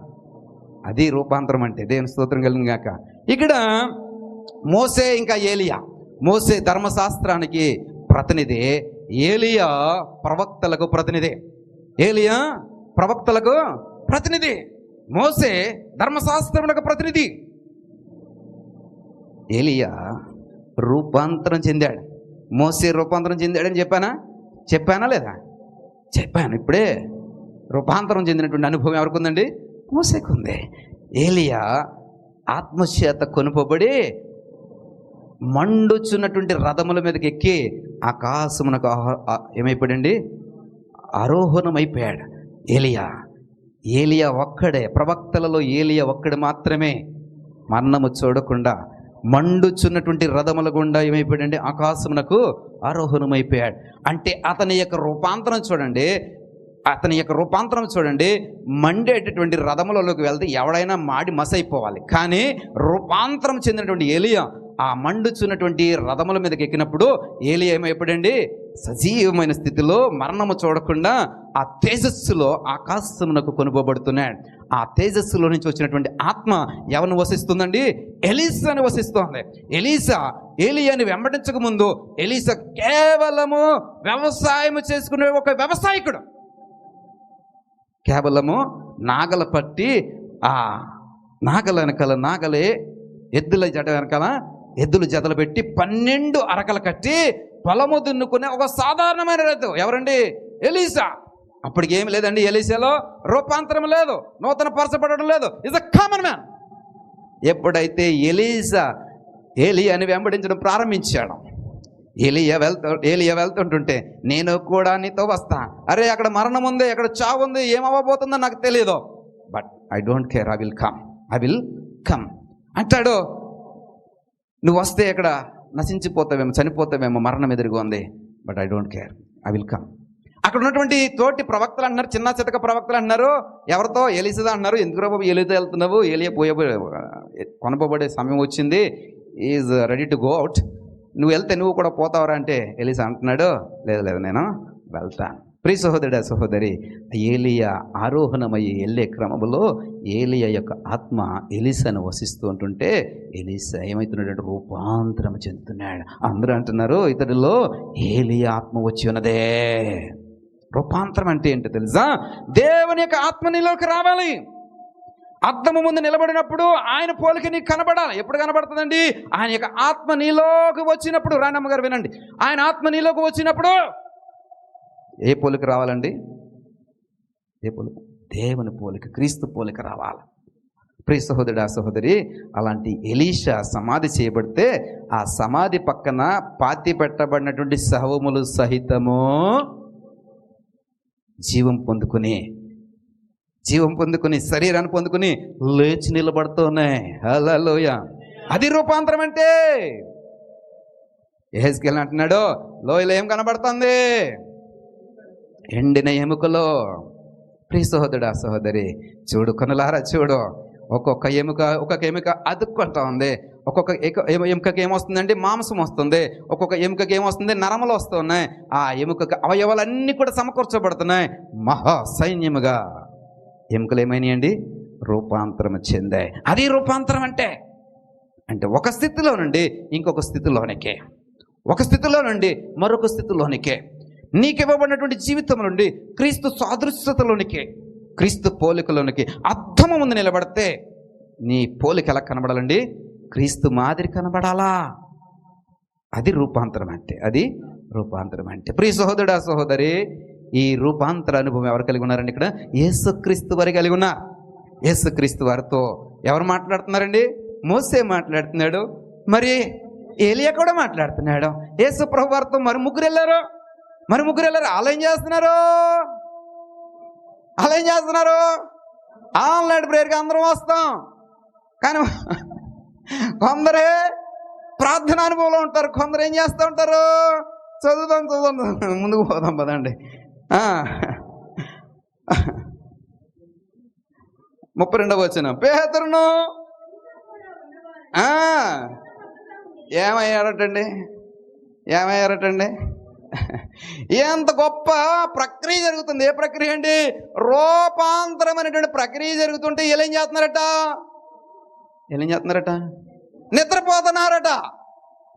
గెత్సెమనే తోటలో యేసు ప్రభువు వారి యొక్క సిలువ ప్రస్థానానికి ముందు, సిలువకు అప్పగించబడడానికి ముందు, సైన్యం రావడానికి ముందు ప్రార్థన జరుగుతోంది. ఈ ప్రార్థన జరుగుతుంటుంటే ఆయన రక్తం ఎలా మార్చబడిందంట? చెమట బిందువులా మార్చబడిందంట. అంత తీవ్రతతో ఆయన ప్రార్థన చేస్తూ వచ్చి, ఒరే బాబు లేకంటారా, మీరు కూడా ప్రార్థన చేయండి నాయన అని చెప్తుంటుంటే ఏం చేస్తున్నారంట? నిద్రపోతా ఉన్నారంట. ఇక్కడ రూపాంతర ప్రక్రియ. ఆ కొండ మీద ప్రకాశమానమైనటువంటి తేజస్సు, ఆ వస్త్రముల యొక్క వెలుగు చూస్తుంటుంటే ఎవరికైనా నిద్ర పడుతుందా? ఇక్కడ ఇంత వాక్యం చెప్తుంటుంటే నీ మనసు ఎక్కడ ఉంటుంది? వాక్యం మీద ఉందా? దేని స్తోత్రం, హల్లెలూయా. కానీ వాక్యం మీద లేని మనసు ఎక్కడ ఉంటుంది తెలుసా? ఎప్పుడు పోదామా, ఎప్పుడు అయిపోతుందా, ఎప్పుడు ముగిస్తారా అనే ఉంటుంది. ఇంకా ఎంతసేపు చెప్తారా, ఇంకా ఎంతసేపు వాక్యం నాకు అందించబడుతుందా, ఇంకా అయిపోయిందా, అప్పుడే అయిపోయిందా? ఎలా ఉండాలండి? అప్పుడే అయిపోయిందా అనేటువంటి అనుభవం ఉంటే కనుక మీరు ఏం చేస్తున్నారండి, వాక్యము కోసం తహతలాడుతున్నట్టు.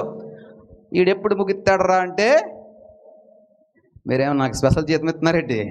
అయినా కానీ ఎందుకు చెప్తున్నానండి, దేవుడు మాకు అప్పగిచ్చిన భారం ఇదే. ప్రియ సహోదరుడా సహోదరి, మీ దేవుడు మాకు ఇచ్చినటువంటి మా భుజముల మీద ఏం పెట్టాడని చెప్పానండి, మీ భారం మా భుజాల మీద పెట్టాడు. మేము ఎప్పటి వరకు మోయాలండి, మా కాటికి పోయేదాకా మేము దీన్ని మోయవలసిందే. ఎవరిని? మీ భారాన్ని నేను మోయవలసిందే. అందుకని కొంచెం జిమ్కి వెళ్ళి బరువు తగ్గించమంటున్నాను.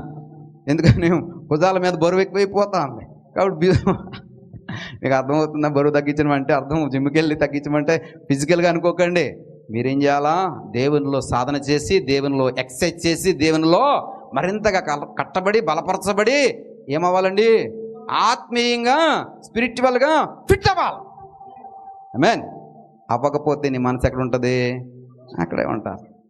కాబట్టి ప్రియ సహోదరుడా సహోదరి, ఆత్మీయంగా ఎక్సర్సైజ్ చేయండి, ఆత్మీయంగా జిమ్కి వెళ్ళండి. జిమ్ కంటే ఇదే జిమ్. ఆదివారం అయిపోయిన తర్వాత మంగళవారం ఉంటుంది, మంగళవారం అయిపోయిన తర్వాత శుక్రవారం ఉంటుంది, శుక్రవారం అయిపోయిన తర్వాత మళ్ళీ ఆదివారం ఉంటుంది. అబ్బబ్బా, ఎన్నిసార్లు ఓపెన్ చేస్తున్నాం మీకు ఈ జిమ్, రోజు ఓపెన్ చేస్తున్నాం. దేని స్తోత్రం. అది కాదని నిత్యము మీకు అందుబాటులో ఉండేటువంటి ఒక మంచి ట్రైనింగ్ మాస్టర్, పీటీ ఉన్నాడు, పర్సనల్ ట్రైనర్ ఉన్నాడు. కాబట్టి ప్రియ సహోదరుడా సహోదరి, మొన్న ఆదివారం రాత్రి 1.5-2 గంటల సేపు మాట్లాడారు. ఎవరు? మా ప్రియమ్మ గారు, అలాగే రాంబాబాయి గారు. ఏదండి, దేనికోసమో? ఏం కూర వండుకున్నారో, చికెన్ వండుకున్నారో, మటన్ వండుకున్న, బిర్యానీ వండుకున్నారు కాదు, దేవుని వాక్యం గురించి. ప్రియ సహోదరుడా సహోదరి, ఆ వాక్యంలో ఉన్నటువంటి లోతుల గురించి, వాక్యంలో ఉన్నటువంటి మర్మాల గురించి ఇంకా విశ్లేషణ.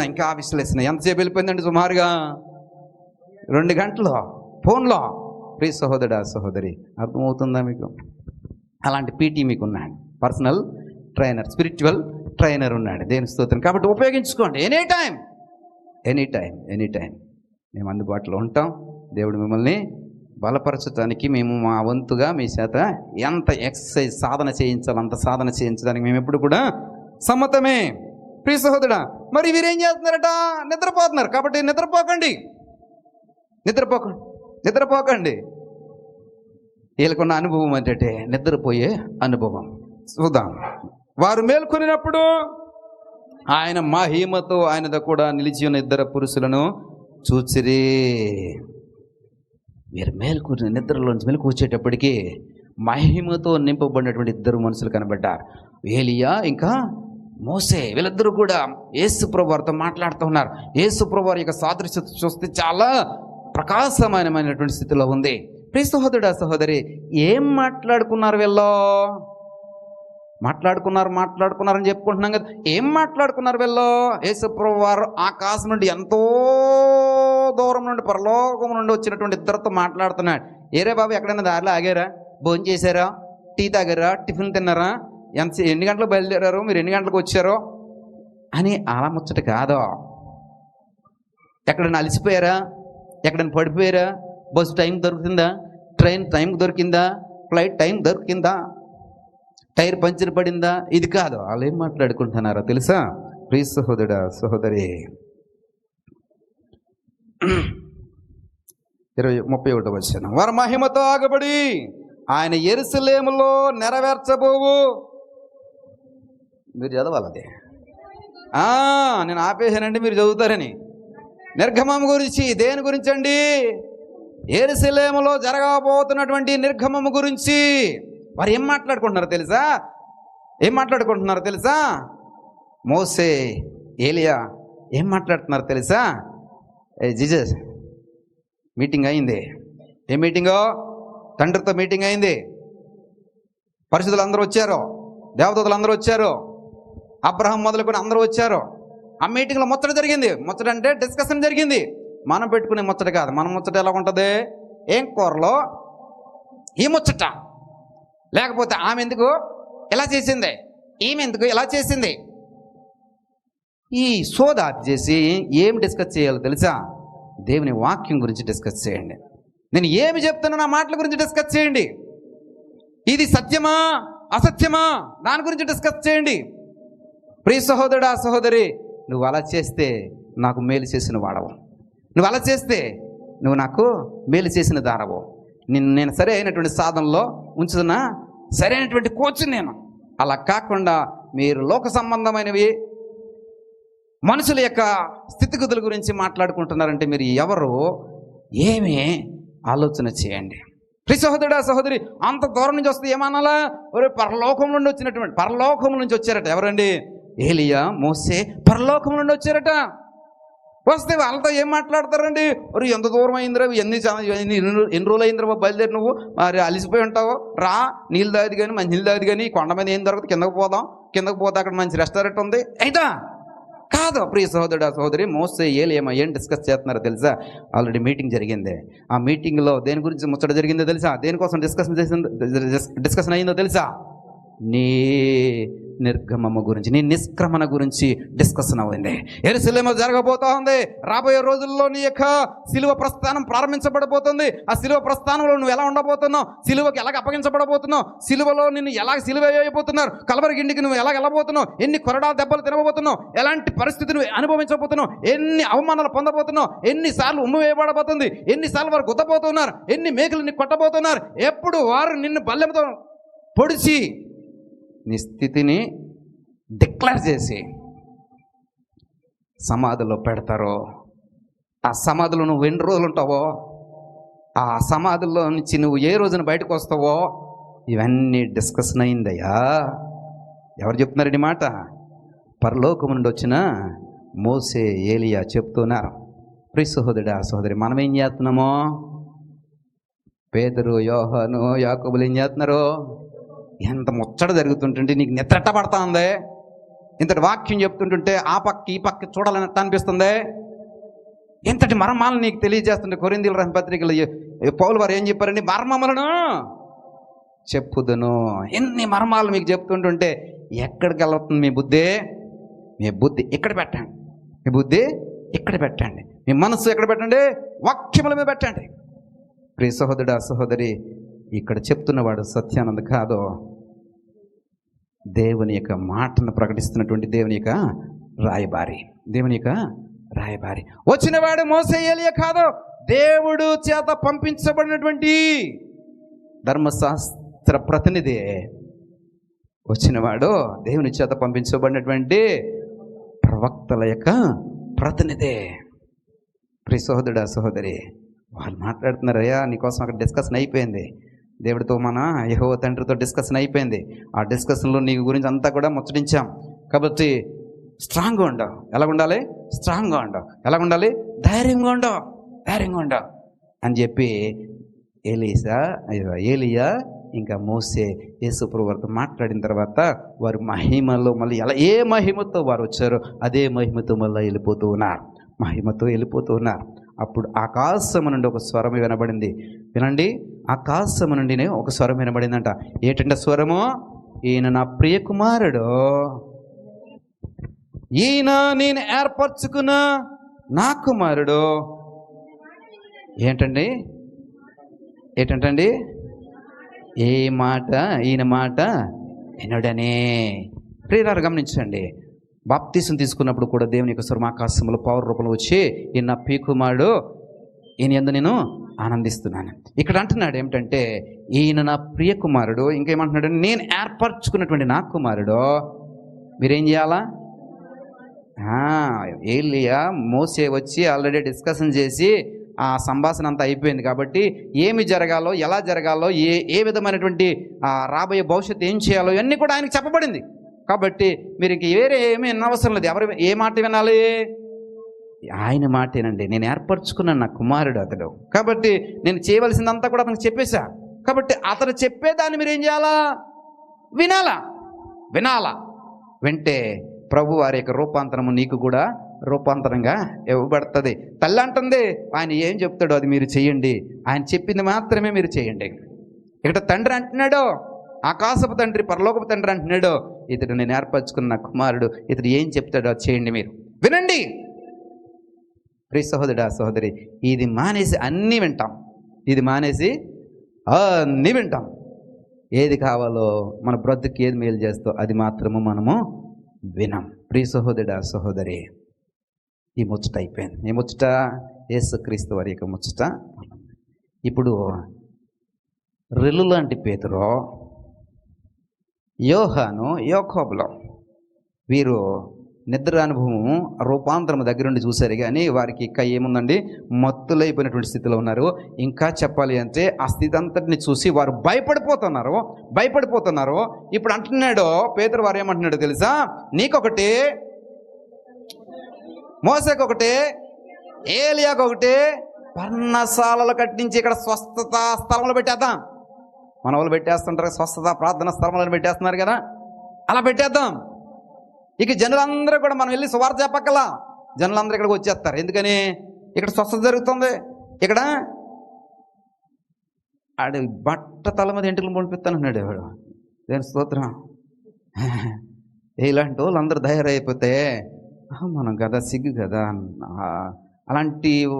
అలాంటి పరిచర్యలో నేను ఉన్నానా లేకపోతే ఏంటి అని నా క్వశ్చన్ నాకే ఒక్కోసారి ఇబ్బట్టిగా అనిపిస్తూ ఉంటుంది. ఏంటంటే ఒక ఆమె అంటుంది, ఒక ఆమె సాక్ష్యం చెప్తుంది. ఏంటి సాక్ష్యం చెప్తే తెలుసా? చీపురు పట్టి తుడుతుందంట. ఏమంటండి? చీపురు పట్టి తుడుతుందంట, చేయి నొప్పి వచ్చేస్తుందంట. ప్రభుతో అడిగిందంట, ప్రభువా నా చేయి నొప్పి వచ్చేస్తుంది అని ప్రార్థన చేసిందంట. అప్పుడు ప్రభు అన్నాడంట, చీపురు అక్కడ కాదు ఇక్కడ పట్టుకో అని చెప్పాడంట. అప్పుడు ఈ చీపురు సరైన రీతిలో పట్టుకుంటే ఆమె తుడిచేస్తుందంట. తుడిచేస్తే నొప్పంతా పోయిందంట. నొప్పంతా తింగరదానా, నీకు చీపురు పట్టుకోవడం కూడా చేత కాదు. ఏమే, దీన్ని నువ్వు సాక్ష్యం చెప్తావు. నీవు చీపురు పట్టుకోవడం కూడా చేత కాదు. నువ్వు ప్రభు నాకు నొప్పంతా పోయిందంట. ఈయన పెద్ద ప్రసంగి, ఈమె భార్య పెద్ద ప్రసంగిరాలు. ఈయన వెంబడించేటటువంటి గొర్రెలందరూ కూడా పెద్ద విశ్వాసులు. ప్రియ సహోదరుడా, సహోదరి, నీ విశ్వాసం ఎలాగుందో ఆలోచన వచ్చి, నీ విశ్వాసము భూమిని కదిలించాలా, నీ విశ్వాసం ఆకాశముని కిందకి దింపాలా, నీ విశ్వాసము ప్రపంచాన్ని గడగడలాడించగలగాల. అందుకని చీపుర్లు పట్టుకోవడం కోసం ఒక ఆమె చెప్తుంది, ఇంట్లో అన్ని ఎలకలంట, ప్రభు అని ప్రార్థన చేసిందంట. ఎలకలన్నింటినీ ప్రార్థన ముగించే టైంకి ఉపవాసం ఉండి ఉదయం నుండి మధ్యాహ్నం 3 గంటల దాకా ఉపవాసం ఉందంట. ఇలాగ పిల్లొచ్చి ఒక్కొక్క ఎలకని పట్టిపోతుందంట. నేను స్తోత్రం. ప్రియ సహోదరుడా, సహోదరి, మనం చెప్పే సాక్ష్యాలు ప్రపంచాన్ని వెలిగించాలా. దేవుడు ఎంత భారం పెట్టాడండి, ప్రపంచాన్ని వెలిగించాలి. అలాంటి సాక్ష్యాలు దికుండా. ప్రియ సహోదరుడా, 10 మంది చాలండి పరలోకానికి, 12 మంది చాలండి ప్రపంచాన్ని వెలిగించడానికి, 10 మంది చాలండి పరలోకాన్ని కదిలించటానికి. ప్రియ సహోదరుడా, సహోదరి, అలాంటి 10 మందిని తయారు చేయాలని ఆశ. లోతు వెళ్ళాడు కానీ ఒక్కరిని కూడా తయారు చేయలేకపోయాడు. అక్కడండి సొదొమ గొమొర్రాలో. ప్రియ సహోదరుడా, సహోదరి, ఏంటి ప్రయోజనం? ఏం ప్రయోజనం? ప్రియ సహోదరి, అబ్రహాం ఎంతో నమ్మకంతో అన్నాడు, ఏంటంటే ప్రభా 10 మంది ఉంటే చాలదా అన్నాడు. ఏంటి నమ్మకం? లోతు వెళ్ళాడు కదా అక్కడికి. ఈ లోతు వెళ్ళి ఈ పాటికి అక్కడ సువార్త చెప్పుంటాడు, దేవుడి గురించి చెప్పుంటాడు, 10 మందినైనా రక్షించుంటాడు, 10 మందినైనా నీతి మందులు తయారు చేసి ఉంటాడేమో. కాబట్టి 10 మంది ఖచ్చితంగా గ్యారంటీగా చేసి ఉంటారని అబ్రహాం యొక్క ఆశ, నమ్మకం ఎవరి మీద? లోతు మీద. అందుకని 10 మంది దాకా చెప్పేసి ఆపేశాడు. కానీ తీర తీలు చూస్తే అక్కడ 10 మంది కూడా లేరు. ఏమైందండి? సొదొమ గొమొర్రా అగ్నిగంధకాల చేత కాల్చబడింది. లోతు వెళ్ళిపోయి ఏం చేశాడు? తను బతికాడు అంతే. ప్రియ సోదరుడా, 10 మంది ఉంటే చాలండి సొదొమ గొమొర్రా రక్షింపబడుతుంది. 10 మంది ఉంటే చాలండి ప్రపంచం వెలిగించబడుతుంది. 10 మంది ఉంటే చాలండి పరలోకము కదిలించబడుతుంది. ప్రియ సహోదరుడా, సహోదరి, ఈ 10 మందిలో నువ్వు ఉండాలా. ఈ 10 మందిలో నువ్వు ఉండాలా. ఆమేన్. వీళ్ళలో యేసు ప్రభు వారికి, ఏలియా గారికి, మోసే గారికి మందిరాలు, స్వస్థత స్థలాలు, మందిరం కట్టేద్దాం. లోకానుసారమైనటువంటి మాటలు మాట్లాడుతున్నాడు పేతురు వారు. అన్నిటికీ మించి అతనిలో ఉన్నటువంటిది ఏమిటంటే భయము. అరే, ఈ రూపాంతరాన్ని దగ్గర నుండి చూడలేకపోయాను, అరే రూపాంతరంలో నేను భయపడ్డాను, నేను నిద్రపోయాను. ఈ అనుభవాన్ని నుంచి యేసు ప్రభు వారు నన్ను ఎక్కడ కొట్టేస్తారో బోల్జాలు తిట్టాడు. ఎవరు? యేసు ప్రభు వారు పేతురు వారిని ఎన్నిసార్లు తిట్టండి? సాతానా వెనకబొమ్ము అన్నాడు లేదా? ఏడు ప్రభువా, నీకోసం నేను చేపలు, బోట్లు ఇవన్నీ విడిచిపెట్టి వచ్చేస్తే నన్ను సాతాను అంటావా? ఇప్పుడు నేను పొరపాటుని మిమ్మల్ని ఏమన్నా తిట్టాను అనుకోండి, మీరు సరిగ్గా ఉండలేదో, వాక్యం వింటలేదో, మీరు సరైనటువంటి క్రమంలో ఉండలేదో, మందిరానికి టైంకి రావట్లేదో అని నేను తిట్టాను అనుకోండి, సాతాను అని అనక్కలేదు. సాతాను అంటే మమ్మల్ని మళ్ళీ బహిరంగ ఊరేస్తారేమో, నన్ను బహిరంగంగా ఊరేస్తారేమో. ఇక్కడ యేసురాజు సర్కిల్ దగ్గర దేవుని స్తోత్రం. హల్లెలూయా. మీరు అలాంటి వాళ్ళు కాదులే. మీరు అందరూ నన్ను బాగా ప్రేమిస్తున్నారు లేదా? అందుకని నన్ను ప్రేమించకండి అని చెప్తున్నాను. ఎందుకని? ప్రేమించిన వాడు కొంచెం కోప్పడినా బాధ కలుగుతుంది. ఎవరు నన్ను ఎంత ప్రేమిస్తున్నాను, నన్ను ఎలా హెరా, నన్ను తినేహెరా అనేసి అనిపిస్తుంది. కాబట్టి నన్ను ప్రేమించకండి. ఇది వరకు కూడా చెప్పాను, నన్ను ప్రేమించకండి. దేన్ని ప్రేమించాలా? వాక్యమును, దేవుని ప్రేమించండి. దేవుడు నా నోట ఉంచిన మాటను ప్రేమించండి. ప్రియ సహోదరుడా సహోదరి, నన్ను మాత్రము ప్రేమించొద్దు, నన్ను మాత్రము ద్వేషించండి. ప్రియ సహోదరుడా, ద్వేషిస్తే ఏమవుతుందో వాక్యంలో చెప్తా. దేవుని స్తోత్రం. ప్రేమిస్తే ఏమవుతుందో వాక్యంలో చెప్తా. దేవుని స్తోత్రం. ఇప్పుడు పేతురు వారు చెప్తున్న మాట చూస్తే కనుక వారికి స్వస్థత స్థలములు లేదా మందిరాలు కడదామని లోకంలో జరుగుతుంది. ఇదే ప్రభువారు దాన్ని యాక్సెప్ట్ చేయలేదు. ప్రభువారి యొక్క ఉద్దేశము 12 మందిలో కేవలం 3 తీసుకెళ్లారు, 9 మందిని విడిచిపెట్టేశారు. ఈ 3లో ఒక పరివర్తన కావాలి, ఆ పరివర్తన కోసమే వీరిని తీసుకెళ్లారు. వారిలో ఒక రూపాంతరం కావాలి, ఆ రూపాంతరం కోసమే వారిని తీసుకెళ్లారు. రెల్లు అనుభవం కలిగినటువంటి పేతురులో ఏం కావాలండి? రూపాంతరం కావాలి. ఈ లోకానుసారమైనటువంటి మాటలు మాట్లాడేటువంటి పేతురులో ఏం కావాలండి? రూపాంతరం కావాలి. ఈ పరలోకపు తాళపు చెవిని నేను రేపు నీకు ఇవ్వబోతున్నాను, నీలో ఏం కావాలి? రూపాంతరం కావాలి. నీకు ఈ రూపాంతరం లేదు కాబట్టి నువ్వు కమాన్, నాతో నువ్వు రా. ప్రియ సహోదరుడా సహోదరి, పేతురు, యాకోబు, యోహానులు ఇద్దరు కూడా బ్రదర్స్. ఎవరండి తల్లి తండ్రి? ఎస్, ఎగ్జాక్ట్లీ, జబదక కుమారులు అని ప్రభువారు ఆ వాక్యంలో ప్రస్తావన వస్తుంది. మరి తల్లి ఎవరండి? సలోమే. ఎవరండి? ఒకసారి చెప్పాను ఈ వాక్యము. అందుకనే మీరు బయటకు పోయి ఏం చేస్తున్నారో తెలుసా? వాక్యం ధ్యానించట్లేదు. బయటకు పోయి ఆడిట్టా, ఏమిట్టా, ఆమె ఎలాగా, ఈమె ఎలాగా, ఇది డిస్కస్ చేస్తున్నారా? ఎంత మాత్రము కూడా సరైన విధానం కాదు. ఏమి సరైన విధానము? వాక్యము ధ్యానించండి. జబదయ, యాకోబు, యోహానుల యొక్క తండ్రి జబదయ అవునా కదా? సలోమి అవునా కదా? అది ధ్యానించండి. మన పాస్టర్ గారు మరిచి ఏదైనా తక్కువ చెప్పాడా అని ఆలోచించండి. ఈయనకి వాక్యం వచ్చా లేదని ఆలోచించండి. ఈయన సరైన వాక్యం చెప్పాడా లేదని ఆలోచించండి. అప్పుడు మీరు సరైన స్థలంలో ఉన్నారా, సరైన మందిరంలో ఉన్నారా లేదా తెలుస్తుంది. హల్లెలూయా. ఎంత ఓపెన్ ఛాలెంజ్గా మీకు చెప్తూ ఉన్నాను,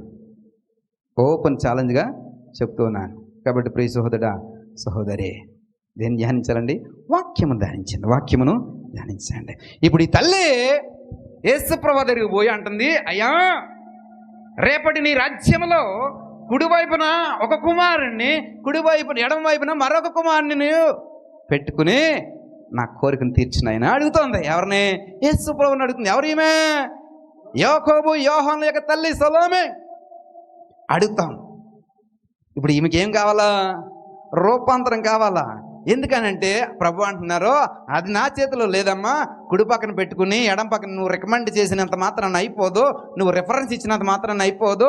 నువ్వు నాకు ఏమంటారు దాన్ని, వీళ్ళ పక్షంగా వచ్చేసి నా కొడుకుల గురించి అని చెప్పేసి నువ్వు ప్రాధేయపడినంత మాత్రాన్ని సరిపోదు. ఎవరి వశంలో ఉందండి? అది తండ్రి వశంలో ఉంది. కాబట్టి నీకేం అవసరమో? రూపాంతరం అవసరము. నీ కొడుకులకి ఏం అవసరమో? రూపాంతరం అవసరము.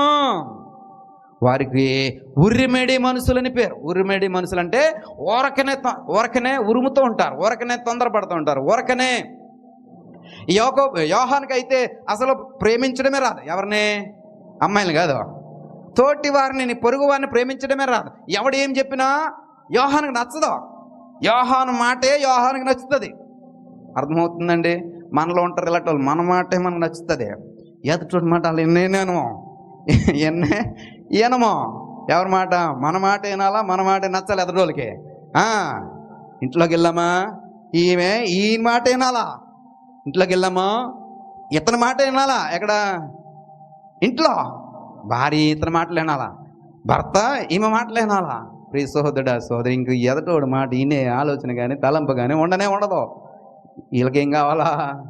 రూపాంతరం కావాలా. వీళ్ళకి ఏం కావాలండి? రూపాంతరం కావాలి. ప్రియ సహోదరుడా సహోదరి, వీళ్ళ ఏమీ చేయకుండానే, నూతన పరచబడకుండానే, ఆ మారు మనసు లేకుండానే, రూపాంతరంలోకి రాకుండానే ఏం ఆశిస్తున్నారో తెలుసా? యేసుక్రీస్తు వారి యొక్క కుడి పక్కన ఒకడు, యేసుక్రీస్తు వారి యొక్క ఎడమ పక్కన ఒకడు. నువ్వు కూడా ఆశిస్తున్నావు కదా, ఆశిస్తున్నావు లేదా? పరలోకం ఆశిస్తున్నావు లేదా? ఆయన యొక్క సింహాసనం మీద మొన్న అన్నాను కదా, ఇవన్నీ సింహాసనాలు, కృపా సింహాసనం మీద మనందరి కోసం సింహాసనాలు వేయబడ్డాయి. దావీదు వంశీయులందరికీ కూడా సింహాసనాలు వేయబడ్డాయి అంటే ఎంత సరదా పడిపోయావో. నాకు కూడా సింహాసనమే, అవునే కదా. ఇప్పుడు అంటున్నాడు ప్రభు, సింహాసనం ఉంది కరెక్టే, కానీ దాని మీద ఎవడు కూర్చోవాలి? తండ్రి నిర్ధారిస్తాడు. ఈ అర్హతని ఎలాగ సంపాదించాలో నేను నేర్పుతాను. ఏంటంటే అది రూపాంతరం అనేటువంటిది. ప్రియ సహోదరుడా సహోదరి, ఇప్పుడు రెల్లు లాంటి పేతురు ఏమయ్యాడో తెలుసా? రూపాంతరం చెంది అంటున్నాడు. రెల్లు అంటే గాలికి అటు ఇటు తిరిగిలాడేటువంటి స్వభావం కలిగినటువంటి పేతురు ఇప్పుడు అంటున్నాడు, నేను బండగా మార్చబడ్డాను, నా మీద కట్టమంటున్నాడండి, సంగమును కట్టమంటున్నాడు. ఈ సంగమునకున్న అర్హత ఏంటంటే పరలోకపు ద్వారములు దాని ఎదుట నిలువజాలవట. అంతటి గొప్ప పరివర్తన, రూపాంతరంలోకి ఎవరు మార్చబడ్డారండి? పేతురు వారు మార్చబడ్డారు. పేతురు వారిని చివరి దినాల్లో నీరో చక్రవర్తి ఉరివేద్దామని చెప్పేసి, సిలువ వేద్దామని చెప్పేసి ఒక ఆర్డినెన్స్ జారీ చేస్తే పేతురు వారు అన్నారు, నేను అలా సిలువ వేయకండి, ప్రభు వారిలాగా నన్ను సిలువ వేయకండి, ఆయన పాదముల దగ్గరగా నా తల ఉండాలా.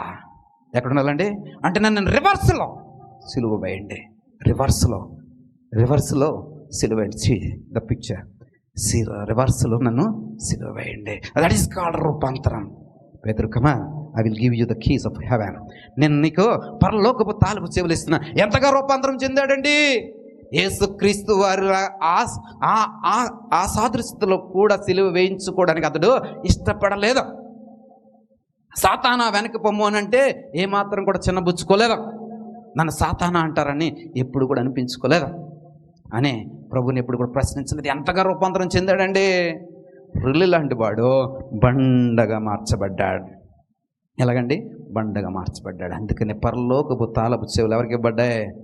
పేతురికి ఇవ్వబడ్డాయి. దట్ ఈస్ రూపాంతరం. పేతురు, నీకు కావాలి, ఎందుకంటే నీకు నేను పరలోకపు తాలపు చెవులు ఇవ్వబోతున్నా. పరలోకపు తాలపు చెవులు ఇవ్వబోయేటువంటి వ్యక్తి ఎలాగ ఉండాలా? రూపాంతరము చెందినటువంటి వ్యక్తిగా ఉండాలి. ఎలాంటి రూపాంతరము? రెల్లు స్థాయిలో నుండి రాయి స్థితిలోనికి మార్చబడినటువంటి స్థితి ఎవడైతే ఉంటుందో వాడే. ప్రియ సహోదరుడా, ఇప్పుడు యాకోబు యొక్క స్థితి చూస్తే, యాకోబు ఏమని చెప్పానండి? యాకోబు యోహానులు ఇద్దరు కూడా, యాకోబు యోహానులు ఎవరండి? వారు ఉరిమెడి స్వభావం కలిగిన వారు. వారి తల్లి ఏం చేస్తుందండి? ఊరకనే రికమెండ్ ఏం చేసింది? ఫ్రీగా కొట్టేద్దామంటుంది. ఫ్రీగా కొడదామంటారా? నేను ప్రార్థన చేస్తే నా కొడుకులకి ఇద్దరికి పరలోకం ఇవ్వరు, నేను ప్రార్థన చేస్తే మా వైఫ్కి పరలోకం ఇవ్వరు.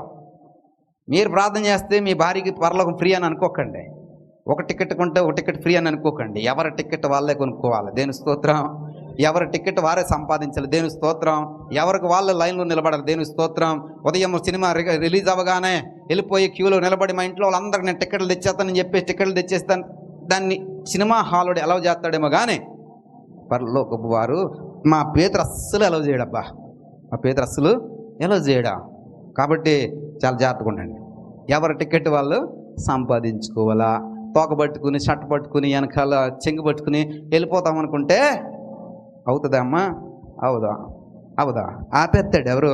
మా పేతురు మహా నిక్కచ్చండి, స్ట్రిక్ట్. అందుకనే పరలోకపు తాలపు రెల్లు లాంటి వాడు ఏమైపోయాడు? రాయిలా మార్చబడ్డాడు కాబట్టి ఇప్పుడు స్ట్రిక్ట్ అయిపోయాడు. ఇంతకు ముందు లాగుండి ఉంటూ వదిలేసేవాడేమో, ఇప్పుడు వదలడం, అస్సలు వదలడం. ప్రియ సహోదరుడా సహోదరి, గమనించండి. పేతురు వారిని నువ్వు చూస్తావు, గమనించండి. పేతురు వారిని చూస్తావు, అబ్రహాంను చూస్తావు. ఏమండి పరలోకంలో వాళ్ళు ఉన్నారు, మనం చూడగలుగుతామా? వారిని గుర్తించగలుగుతామా? Exactly we can see. నాకు తెలిసిన ఒక ఆయన వచ్చాడు, ఆయన చెప్పాడు ఈ మాట. ఏమని? ఈ మాట చెప్పాడు, పరలోకములో ఒకరినొకరు చూసుకుంటారు. ఎవరు తెలిసిన ఆయన? 2000 సంవత్సరాల క్రితం వచ్చాడు ఆయన పేరు యేసు ప్రభువారు. నాకు తెలిసినటువంటి వ్యక్తి ఆయన అంటున్నాడు, పరలోకములో ఒకరినొకరు గుర్తించుకుంటారు. ఈ పాతాళంలో వేయబడినటువంటి ధనవంతుడు ఎవరిని చూస్తున్నారండి? పరలోకంలో ఉన్నటువంటి లాజరు ఎవరి పక్షమున ఉన్నాడండి? అబ్రహాము యొక్క రొమ్ముని ఆంచుకుని ఉంటే ఎవరు చూస్తున్నారండి? పాతాళంలో పడద్రోయబడినటువంటి ధనవంతుడు చూస్తున్నాడండి. దట్ మీన్స్ ఏంటండి? We can see. పాతాళంలో ఉన్నవాడు పరలోకంలో ఉన్నవాడిని చూడగలుగుతాడు, పరలోకంలో ఉన్నవాడు. మరి నీవు నీ కుటుంబం ఎక్కడ ఉండాలనుకుంటున్నావు? నువ్వు అక్కడ ఉంటే ఇక్కడ నీ కొడుకు, లేకపోతే నీవు ఇక్కడ ఉంటే నీ భార్య అక్కడ, ఇది ఉంటే చూసుకుని ఏం చేయాలా? ధనవంతుడు ఏం చేస్తున్నాడు అదే చేయాలా. ధనవంతుడు ఏడుస్తున్నాడు, ధనవంతుడు మొర్ర పెడుతున్నాడు, ప్రభువా జస్ట్ కొంచెం అవకాశం ఇవ్వు.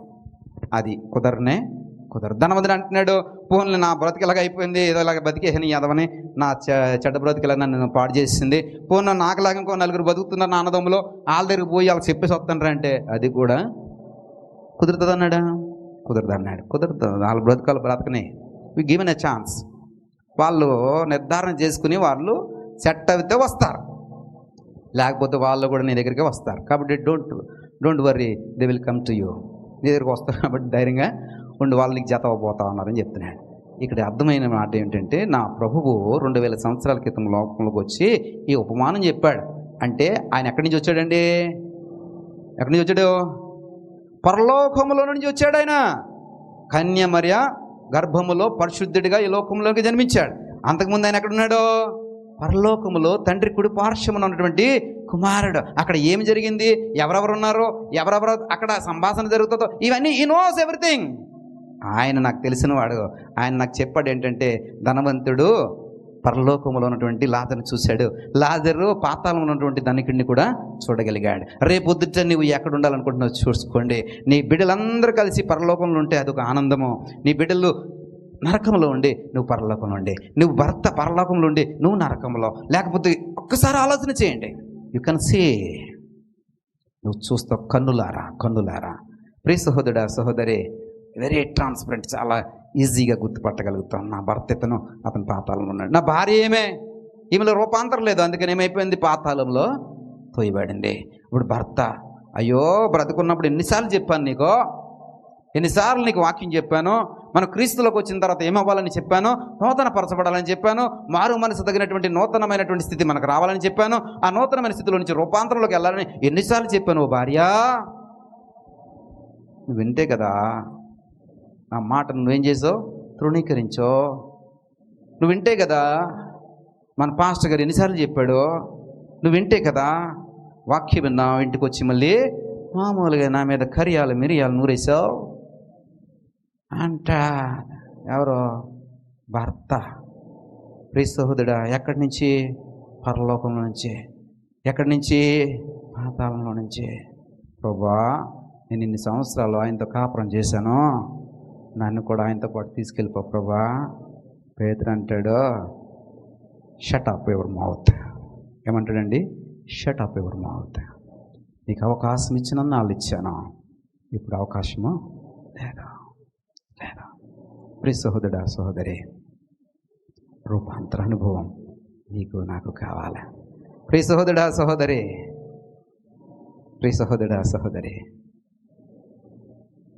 ఇప్పుడు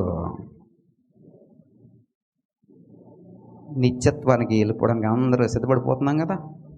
ఇప్పుడు మోసే నీ కొరకు నా కొరకు రాబోతున్నాడు, నీ కొరకు నా కొరకు రాబోతున్నాడు. ప్రకటన గ్రంథము 3వ వచనం నుండి,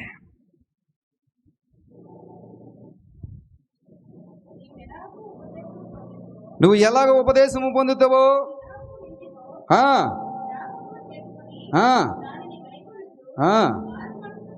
మారు మనసు పొందుము.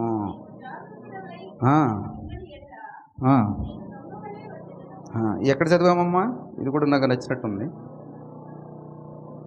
3:3 పోనీ బాగుందిలే, కానీ నా రిఫరెన్స్ అది కాదు, కానీ ఇది కూడా బాగుంది. మారు మనసు అనే పదం వాడారు కాబట్టి దేని స్తోత్రం.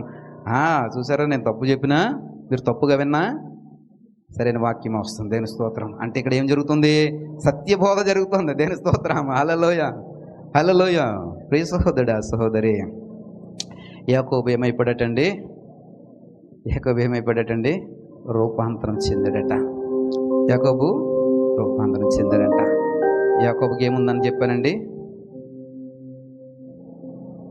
పేతురు రూపాంతరం చెందాడు. ఇంకా ఇద్దరు మిగిలారు కదా, లేదా? యాకోబు. ప్రియ సహోదరుడా సహోదరి, ఉరికిడి స్వభావం కలిగినటువంటి యాకోబు దేవుని యొక్క పరిచర్యను భుజాల మీద వేసుకుని యేసుక్రీస్తు వారి మరణాంతరము 14 సంవత్సరాలు బ్రతికాడు. ఎన్ని సంవత్సరాలండి? 14 సంవత్సరాలు బ్రతికి ఆ సువార్తను ప్రకటిస్తుంటుంటే యాకోబుని యూదులు పట్టుకుని అపోస్తుల కార్యాలు 12వ అధ్యాయం 2వ వచనంలో రాయబడి ఉంటుంది. అపోస్తుల కార్యాలు 12వ అధ్యాయం 2వ వచనంలో రాయబడి ఉంటుంది. అపోస్తుల కార్యాలు 12వ అధ్యాయం 2వ వచనంలో రాయబడి ఉంటుంది. ఏమని? ఖడ్గముతో చంపించాను. ఏం చేశారటండి? ఆ శిరస్సును ఛేదించేశా. ఆ శిరస్సును ఛేదించే ఎవరిదండి? యాకోబుదే. వినండి నా మాట వినండి. ఇప్పుడు యాకోబు యొక్క శిరస్సు దేహం మీద, బాడీ మీద లేదు. ఇప్పుడు మొండెము వేరైపోయింది, శిరస్సు వేరైపోయింది. ఈ శిరస్సు ఏమైందో తెలీదు.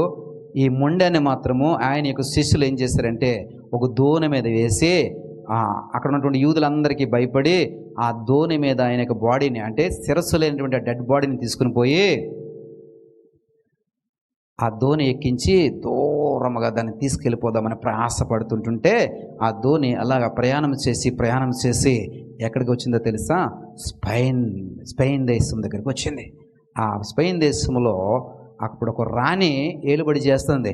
ఆమె పేరు లోపా. ఏం పేరండి?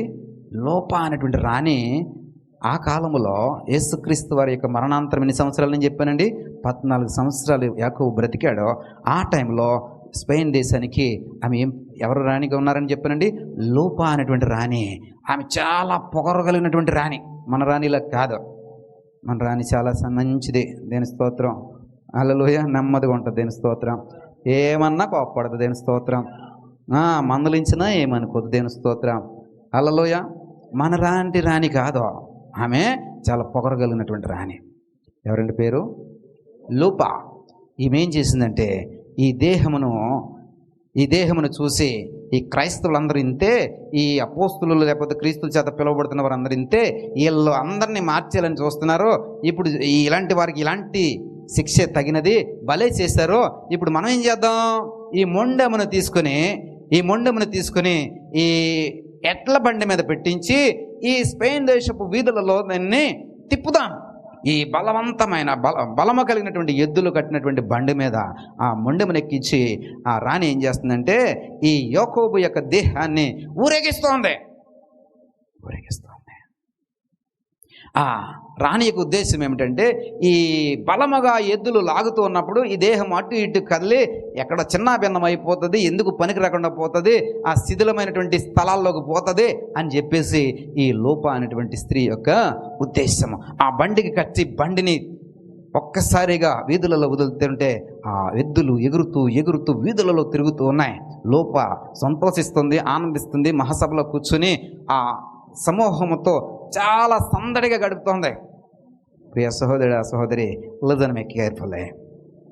ఈ ఎద్దులు దేశమంతా తిప్పి యాకోబు దేహాన్ని రాజ్యసభలోనికి తీసుకొచ్చి మధ్యలో నిలబెట్టాయి. దేవుని స్తోత్రం. ఎవరిది? యాకోబుదే. ఆ శవాన్ని చూసి, ఆ మొండెని చూసి ఈ రాణి ఒక్కసారి ఆశ్చర్యపడిపోయింది. అరే, దైవాత్మ కలిగిన వారి యొక్క స్థితి ఇలా ఉంటుందా? దేవుని చేత రూపాంతరం చెందబడిన వారు ఇలాగ ఉంటారా? నేను ఏదో చేద్దామనుకున్నా ఈ మొండాన్ని, కానీ ఎద్దులు ఎక్కడ తీసుకొచ్చేయండి? రాజ్యసభలోనికి తీసుకొచ్చి రాజ్యసభలో పెట్టాయి. ఇక నుంచి స్పెయిన్ దేశంలో ఉన్న వారందరూ కూడా క్రైస్తవ మతాన్ని తీసుకోండి. ఆమేన్. స్పెయిన్లో ఒక్క అన్యజాతి వాడు కూడా లేడు. స్పెయిన్ దేశము రగిలించబడింది. ఎప్పుడండి? క్రీస్తు మరణాంతరం 1400 సంవత్సరాలప్పుడు స్పెయిన్ దేశం రగిలించబడింది. లోపాన్ని రానటువంటి చట్టం రాసి పడేసింది. ఇక్కడ ఉన్న వారందరూ కూడా ఏమైపోయి ఉండాలండి? క్రైస్తవులై ఉండాలి, సువార్తను అంగీకరించిన వాడై ఉండాలి, రక్షణ అనుభవం కలిగిన వారు ఉండాలి. ఇప్పుడు స్పెయిన్ దేశంలో యాకోబు గురించినటువంటి ఒక మ్యూజియం ఉంటుంది. సరే రెడీ? ఆ మ్యూజియం చూడండి. This is the museum in Spain. ఈ మ్యూజియంలో యాకోబు యొక్క చరిత్ర అంతా రాయబడి ఉంటుంది. ఈ యాకోబు యొక్క చరిత్ర అంతా భద్రపరిచి ఉంటుంది. అతని యొక్క బయోగ్రఫీ అంతా కూడా అక్కడ చాలా చిత్రాల రూపంలో ప్రదర్శిస్తూ ఉంటారు. అక్కడికి వెళ్ళినటువంటి సందర్శకులందరూ కూడా ఈ మ్యూజియంను చూడకుండా ఎవరు కూడా వెళ్ళరు. స్పెయిన్ దేశంలో ఏమొచ్చిందండి? ఉజ్జీవం వచ్చింది. రూపాంతరం చెందినటువంటి ఒక యాకోబు క్రీస్తు మాట అంటేనే మండిపడిపోయే దేశాన్ని ఏం చేశాడో తెలుసా? రగిలించాడు. ప్రియ సహోదరుడా, నీ పక్కింటి వాడిని మార్చగలుగుతావు. నీలో రూపాంతరం వస్తే నీ తోటి వాడిని మందిరానికి తీసుకురాగలుగుతావు. నీలో రూపాంతరం వస్తే పక్క వాళ్ళు ఏమి నింపుతావండి? ఉజ్జీవం నింపుతావు. ప్రియ సహోదరుడా, నువ్వంటే ఎక్కడున్నావు? ఇంకా మారు మనసు కలిగినటువంటి స్థాయిలో ఉండిపోయావు తప్ప నూతన పరచబడు ద్వారా రూపాంతర అనుభవంలోనికి నువ్వు వెళ్ళలేదా? ప్రియ సహోదరుడా, సహోదరి. ఇక మూడోవాడు యోహాన్. మూడోవాడు ఎవరండి? యోహాన్. కుడి పక్కన నీటి పెట్టుకోమంది, ఎడం పక్కన నీటి పెట్టుకుని కుదరదా? ఇప్పుడు నేను నేర్పిస్తాను యోహాన్కే. Yohanu, come on, I will teach you how to ఎలాగ రూపాంతరం చెందాలో నేను నేర్పిస్తాను. ప్రియ సహోదరుడా, సహోదరి, యోహాను యేసుక్రీస్తు వారి మరణాంతరము సువార్తను ప్రారంభించాడు, సువార్తను ప్రకటించాడు. ప్రియ సహోదరుడా, సహోదరి, అపోస్తుల 12 మందిలో అందరూ హతసాక్షులు అయిపోయారు. ఒక్క యోహాను మాత్రం తప్ప 95 సంవత్సరాలు బ్రతికాడు. 90 సంవత్సరాలు ఎలా బ్రతికాడో? అరే ఈయన తీసుకొచ్చి ఈయన ఏం చేయాలా?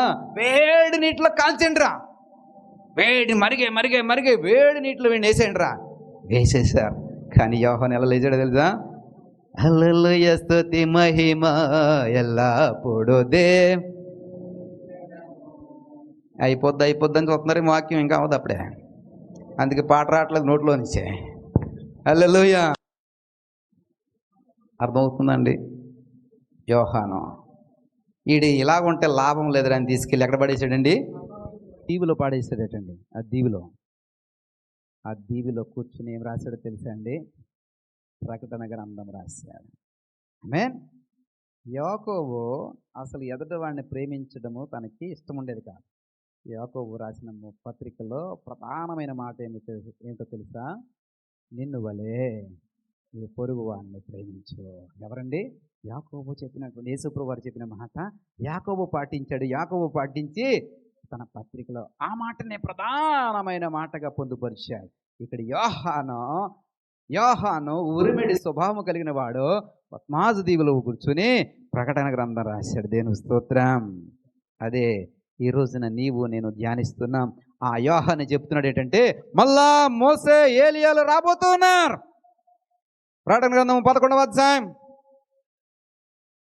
3వ వచనం నుండి, నేను నా 2 సాక్షులకు అధికారం ఇచ్చేదను. వారు గోనె పట్ట కట్టుకుని 1260 రోజులు, ఎన్నండి, 1260 రోజులు ప్రవచింతురు. వారు ఎలా ఉన్నారటండి?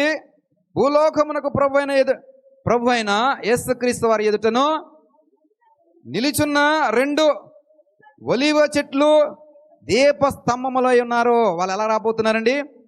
దీపస్తంభముల మాదిరి రాబోతున్నారు. వీళ్ళు 1260 రోజులు ఈ భూమి మీద ప్రవచిస్తారు, వాక్యం చెప్తారు. అది నీవు వింటావు, నేను వింటాం, అందరం వింటాం. ఒకవేళ వారిని ఏమైనా చేద్దామనే ఆలోచన కలిగి ఉంటే వారి నోటి నుండి ఏమొస్తుంది? వారి నోటి నుంచి ఏమొస్తుంది? అగ్ని బయటకు వచ్చి వారిని హాని చేద్దామనుకున్న వారిని ఏమవుతుందంటే ఆత్మ చేస్తూ ఉంటుంది. ప్రియ సహోదరుడా, సహోదరి, వారికి ఉన్నటువంటి అధికారం ఏమిటో తెలుసా? ఎవరినైనా హతము చేయగలిగే అధికారం వారికి ఇవ్వబడుతుంది. ఇంకొకటి, ఈ ప్రస్తావనలో ఎక్కడ ఏలియా అని మోసే కానీ రాయబడలేదు, కానీ ఒక చక్కటి మాటలు రాయబడ్డాయి. 9వ వచనములో వర్షము కురవకుండా వారు ఆపగలిగే అధికారం వారికి ఇవ్వబడిందంట. రెండవది, వారికి ఇష్టమైనప్పుడల్లా నీళ్లను రక్తముగా వారు చేయుటకి నానా విధమైనటువంటి తెగుళ్ళ చేత భూమిని బాధించటానికే వారికి అధికారం ఇవ్వబడిందంటే ఈ 2 సింబాలిక్స్ దేనికి సాదృశ్యత? Yes, exactly. మోసే, ఏలియాలు. ఏం చేశాడండి? వర్షము కురవకుండా వర్షమును 3 సంవత్సరాలు ఆపాడు. భూమి మీదకి తెగుళ్ళను తీసుకొచ్చింది ఎవరు? మోసే. రక్తము, నీళ్లను రక్తంగా మార్చింది ఎవరు? మోసే. ఈ అధికారము పట్టుకుని మళ్ళా వీళ్ళు వస్తారు ఈ భూమి మీదకి. వచ్చినప్పుడు జనుల ఎదుట, ప్రజల ఎదుట వారి యొక్క ప్రవచన శక్తిని బట్టి వారు మాట్లాడుతూ ఉంటారు. ప్రియ సహోదరుడా, సహోదరి, వినండి. వారు ఎవరిని చేస్తారటండి? భూలోక జనులను వారు బాధిస్తారట. అధికారం వారికి ఇవ్వబడిందంట. అయితే ఈ మోసే, ఏలియాలు వచ్చినప్పుడు ఈ జనులు వారిని గుర్తించలేక వారిని ఏం చేస్తారో తెలుసా? చంపేస్తారు. చంపేసి ఆ డెడ్ బాడీని, వినండి, మోసే ఏలియాల్ని ఎవరు చంపేస్తారటండి? మనమే మనమే మన భూమి పొరలో నుంచి వచ్చినటువంటి ఒక క్రూర ముఖము వాడిని ఏం చేద్దటండి?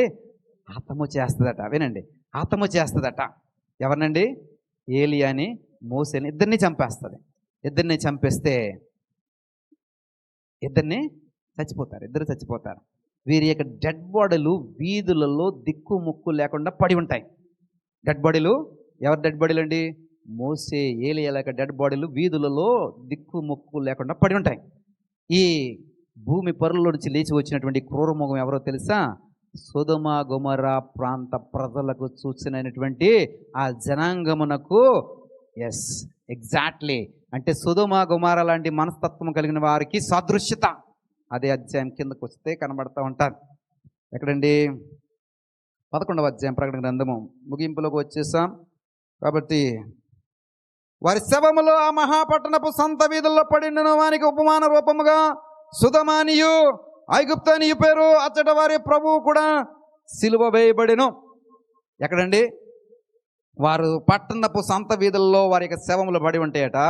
ఈ క్రూరమము దేనికి సాదృశ్యత అండి? సొదొమ ఇంకా గొమొర్ర ప్రజలకు సాదృశ్యమైనటువంటి క్రూరముఖముగా అది ఈ భూమి మీదకు వచ్చి ఈ ప్రవక్తలను చంపేస్తుందట. ఈ ప్రవక్తలను చంపేస్తే ఆ సంత వీధులలో వారిని అలాగే బాహాటముగా ఏ దిక్కుముక్కు లేనటువంటి పరిస్థితుల్లో డెడ్ బాడీలు ఉంచుతారట. ప్రియ సహోదరుడా, సహోదరి, అక్కడే రాయబడింది వారి ప్రభువు కూడా సిలువ వేయబడిను అని రాయబడింది. వారి తెలుగు బైబిల్లో రాయబడిన మాట. కానీ ఇంగ్లీష్ బైబిల్ రాయబడిన మాట ఏమిటంటే మన ప్రభువుని కూడా అని రాయబడింది. ఏమని రాయబడిందండి? మన ప్రభువుని కూడా అక్కడే సిలువ వేయడం. అంటే బయట పట్టణమునకు, యెరూషలేమునకు బయట ఏ విధంగా అయితే సిలువలో ప్రభువుని సిలువలో ఏ విధంగా అయితే వేలాడదీశారో అలాగే ఈ మోసేని, ఏలియాను చంపేసి, ఎవరండి? భూమి నుండి పైకి వచ్చినటువంటి క్రూరముఖము కాదో, ఎవరండి? దానికి సాదృశ్యమైనటువంటి ఉపమాన రీతిగా ఉన్నటువంటి సొదొమ గొమొర్ర ప్రజలైనటువంటి జనులు ఈ ఏలియాని తిరస్కరిస్తారు, ఈ మోసేని తిరస్కరిస్తారు. అర్థమవుతుందండి? అంటే నీవు ఒకవేళ తిరస్కరించే జనాభాలో ఉన్నావేమో. ఒకవేళ ఏలియా వస్తే అతన్ని గుర్తుపెట్టలేక అతన్ని మరణానికి అప్పగించినటువంటి ప్రజల జాబితాలో ఒకవేళ ఉంటావేమో. రూపాంతరం లేనివాడు ఆ జాబితాలో ఉంటాడు. నూతన పరచబడలేనివాడు, ఆ రూపాంతరపు స్థితి అనుభవం లేనివాడు వాడిని గుర్తుపట్టలేడు. ప్రియ సహోదరుడా, సహోదరి, యాకోబు, యోహాను, పేతురు రూపాంతర అనుభవం లేక ఆ రూపాంతరపు స్థితిని యాక్సెప్ట్ చేయలేకపోతున్నారు. కానీ ప్రభువా, నీ కొరకు, ఏలియా కొరకు, మోసే కొరకు స్వస్థత స్థలములను, మందిరాలను ఇక్కడ కడదాం అంటున్నారు తప్ప మేము కూడా రూపాంతర అనుభవంలోకి వస్తామయ్యా అని అనలేకపోయారు. అయ్యా మేము కూడా మోసేతో, ఏలియాతో మాట్లాడతామయ్యా అని అనలేకపోయారు. ఎందుకంటే వారికి ఏం లేదండి? రూపాంతర అనుభవము లేదు.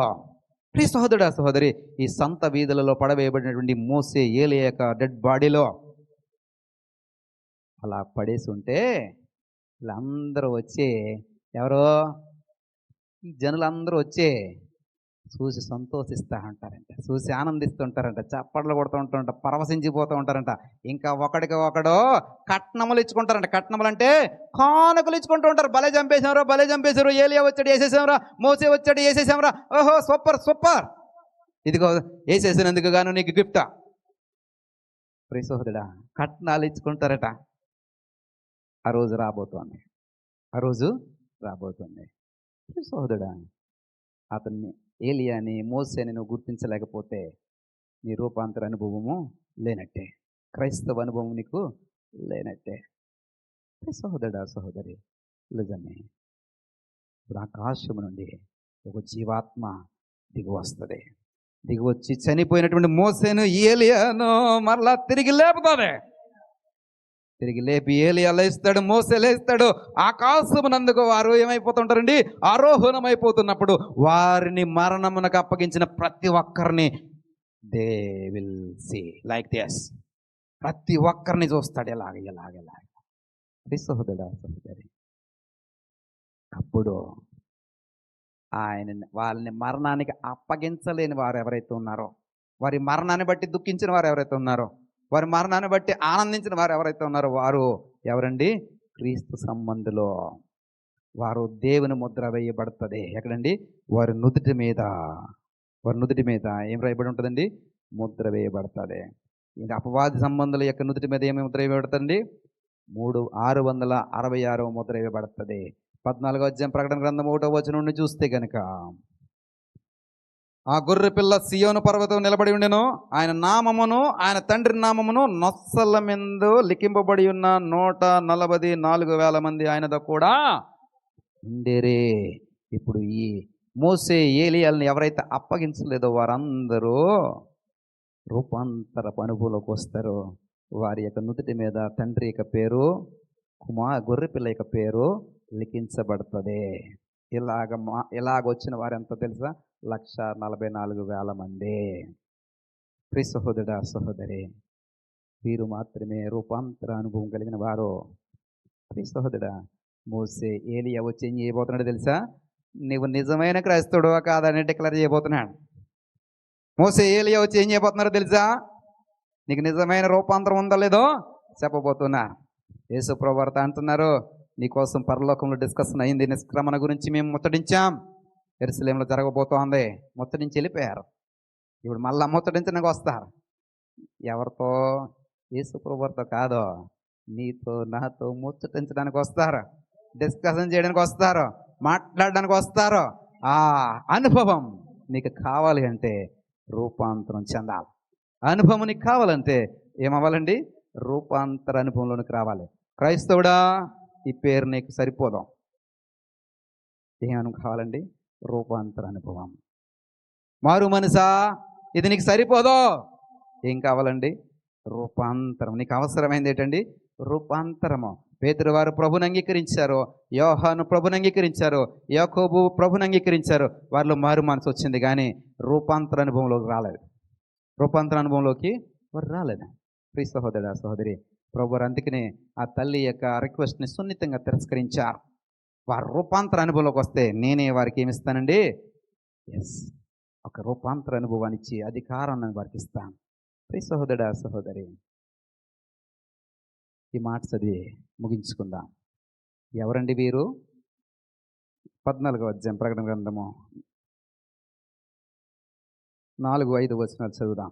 వీరు స్త్రీ సాంగత్యమును అపవిత్రులు కాని వారును స్త్రీ సాంగత్యం ఎరిగిన వారునయుండి గొర్రె పిల్ల ఎక్కడికి పోవును అక్కడికి కెల్లా ఆయనను వెంబడింతురు.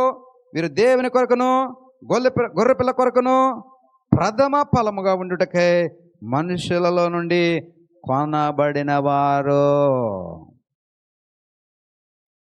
అర్థమైందా అండి? అర్థమైందమ్మా? గంటన్నర చెప్పిన తర్వాత అర్థం అవ్వలేదంటే మరి కుదరదా? అర్థమై తీరాలా? హల్లెలూయా. ఎవరటండి? ఈ లక్షణాలన్నీ నీకుంటే నీవు ఏమవుతావండి? మనుషులలో నుండి నువ్వు కొనబడిన వాడవో. ఏముండకూడదు? అపవిత్రత ఉండకూడదు. క్రీస్తు యొక్క బోధకు చెవి యొగ్గాలి. గొర్రె పిల్ల ఎక్కడికి వెళ్తే అక్కడికి వెళ్ళాలి. దేవుని కొరకు ఏమైనా చేయగలిగే అనుభవం, రూపాంతరం నీకుండా. ఎన్నిసార్లు కూడాలెడితే అన్నిసార్లు రావాలా? అర్ధరాత్రిగడ పెడితే అర్ధరాత్రిగడ రావాలా? అర్థమైందండి? శాబరాని ఎన్ని వేల కిలోమీటర్లు వెళ్ళిందండి లేదా? పౌలు వారు ఎన్ని కిలోమీటర్లు ప్రయాణించాడండి సువార్త చెప్పడానికి? వెళ్ళాడా లేదా? ప్రియ సహోదరుడా, సహోదరి, నేను మా మాస్టర్ గారు కలిసి అనేకమైనటువంటి ఇళ్ళకి పోతున్నాం. నా స్థితిని నేను చెప్పాలని కాదు, కానీ ఒకసారి చెప్పాలని అయితే మనసు ఉంది. నన్ను కలవాలంటే ఒక మెడికల్ రిప్రజెంటేటివ్ వచ్చి 4-5 రోజులు తిరిగితేనే కానీ నేను వాడికి అపాయింట్మెంట్ ఇవ్వను. మా స్టాఫ్ నన్ను కలవాలంటే వారికి 1 రోజు 2 రోజులు కానీ అపాయింట్మెంట్ అడిగితేనే కానీ వాడిని కలవనివ్వను. అందుకు దొరకతాం. ఏం Srini, is it true or not? నా డాక్టర్లు మీ సార్తో ఒకసారి మాట్లాడాలని మా మేనేజర్ దగ్గర పర్మిషన్ తీసుకుంటేనే కానీ నా డాక్టర్లు నా దగ్గర రావడానికి అనుమతి లేదు. అలాంటిది నేను ఇల్లులు వెతుక్కుంటూ సందులలో తిరుగుతున్నాను. అలాంటిది గుడిసుకు వెళ్తున్నాను. అలాంటిది మురికి వాళ్ళలో తిరుగుతున్నాను. నన్ను నడిపిస్తుంది నాలో ఉన్నటువంటి నేను కాదు, నాలో ఉన్నటువంటి క్రీస్తు నన్ను నడిపిస్తున్నాడు. క్రీస్తు నన్ను నడిపిస్తున్నాడు. ఈ అనుభవం ఎంతగా నన్ను మార్చిందంటే అంతగా నన్ను మార్చింది. అంతగా నన్ను మార్చింది. ప్రియ సహోదరుడా, సహోదరి, ఈ విలువలతో సంఘాన్ని కట్టాలని ప్రభు నిలబెడుతున్నాడు. మీ వంతుగా ఈ సంఘ నిర్మాణంలో పాత్రలు కండి. ఈ సంఘ నిర్మాణంలో మీరు కూడా చేయి వేయండి. ఈ సంఘ నిర్మాణంలో నేను సైతము అని ఒక సాక్ష్యాన్ని స్థిరపరచుకోండి. రేపు ఏలియా, మోసే నాతో మాట్లాడినప్పుడు నేను మీతో కూడా వాడిని మాట్లాడిపిస్తాను. ఆమేన్. రేపొద్దుట ఆయన నాతో మాట్లాడడానికి మోసే, ఏలియాలో వస్తే డెఫినెట్గా నాతో మాట్లాడతారు. I'm sure. ఇప్పుడు నా సంఘాన్ని, ఏలియా ఒకసారి నా సంఘంతో మాట్లాడు, మోసే ఒకసారి నా సంఘంతో మాట్లాడు అని నేను చెప్పగలుగుతాను. నేను స్వార్థపరుని కాదు. నేను ఒక్కడనే రెక్కలు కట్టుకుని పరలోకంలోకి వెళ్ళిపోదామనే స్వార్థం నాకు లేదు. మీ అందరినీ తీసుకెళ్ళాలా. హల్లెలూయా. అందరినీ తీసుకెళ్ళాలా. ఈ సియోను గొర్రెపిల్ల, ఈ గొర్రెపిల్ల ఎక్కడ నిలబడుతుందంటండి? సియోను కొండ మీద నిలబడుతుందంట. నిలబడి నీకు ముద్ర వేస్తుంది. లేచి నిలబడదా, లేచి నిలబడదా. గొర్రెపిల్ల సమీపిస్తూ ఉంది. సియోను కొండ మీద గొర్రెపిల్ల సమీపిస్తూ ఉంది. సియో, ఇదిగో ప్రభా, సియోను కొండ మీద నిలబడినటువంటి గొర్రె పిల్లగా మాకు పోగుపరుచుకుంటున్నాం. నీ నామము, తండ్రి నామము మా నొదటి మీద ముద్ర వేయించుకుని, ఇదిగో ప్రభా, మోసే, ఏలియాల యొక్క మాటలకు మేము చెవియొగ్గి రూపాంతర అనుభవంలోకి వెళ్ళి, ఇదిగో ప్రభా, మా స్థితి అంతటిని కూడా మేము మార్చుకోగలిగితే, ఇదిగో ప్రభా, మేము నీ పోలికను కలిగి ఉండగలుగుతాం. మహిమ నుండి అధిక మహిమలోనికి మేము నడిపించబడగలుగుతాం. ఇదిగో ప్రభా, మారు మనసారి మేము వెళ్ళిన తర్వాత ఇక ఎంత మాత్రము కూడా ఆ రూపములో నుండి మేము వెనక్కి రాలేం. బొగ్గు ఒకసారి అది డైమండ్గా మార్చబడిన తర్వాత అది ఎప్పటికీ డైమండే. అది మరి ఎన్నటికీ అది బొగ్గుగా మార్చబడదు. మేము మారు మనసు పొందిన క్రైస్తవులమే, కానీ రూపాంతరం లేనటువంటి అనుభవం మాలో చాలా మందికి ఉంది. ఇదిగో ప్రభా, ఈ రూపాంతరంలోనికి మమ్మల్ని నడిపించండి. ఈ రూపాంతరం మాత్రమే, ఆ మార్పు మాత్రమే, రెప్పపాటులో జరిగేటువంటి ఆ మార్పు మాత్రమే మమ్ములను మీ దగ్గరకు చేర్చగలుగుతుంది. ఇదిగో ప్రభువా, లేకుంటే విడవబడతాం, లేకపోతే విడవబడతాం, లేకపోతే విడవబడతాం. పరలోకంలో నా సంబంధికులు, నేను పాతాళంలో నేను అన్నట్టుగా ఒకరు ముఖము చూసి ఒకరు ఏడవడం తప్పకి ఏమీ ఉండదయ్యా. నిత్య సియోనులో నేను, నా సంఘము, నేను, నా కుటుంబము, నేను, నా అయిన వారందరూ కూడా సంతోషముతో, ఆనందంతో, పరవశముతో, జయోత్సవములు పాడుతూ ప్రవేశించాలని ఆశపడుతున్నాం. ఆశ కలిగిన ప్రియ సహోదరుడా, ఆశ కలిగిన ప్రియ సహోదరి, నాకు రూపాంతరం కావాలని ఆయన ప్రార్థన చేయి. రూపాంతర అనుభవంలోనికి నన్ను నడిపించు ప్రభా అని ప్రార్థన చేయి. ఏలియాని, మోసేని నేను చూడగలగాలి. ఏలియాని, మోసేతో నేను మాట్లాడగలగాలి. వారి యొక్క ఆగమనాన్ని నేను గుర్తించగలగాలి. 1260 రోజులు వారు ప్రవచిస్తూ ఉండగా ఆ ప్రవచనాలు నేను వినగలగాల. అలాంటి రూపాంతరం నాకు దయచేయనైనా, అలాంటి రూపాంతర అనుభవం నాకు దయచేయనైనా. ఈ రూపాంతర అనుభవంలో ఇదిగోనైనా హోలీవే సంఘము ఎత్తబడుటకు, హోలీవే సంఘము ఇదిగోనైనా ఆ రూపాంతర అనుభవమును బట్టి మీ దగ్గరికి కొనుపోబడుటకు సంఘమును సిద్ధపరచండి, నీ ఆత్మతో నింపండి.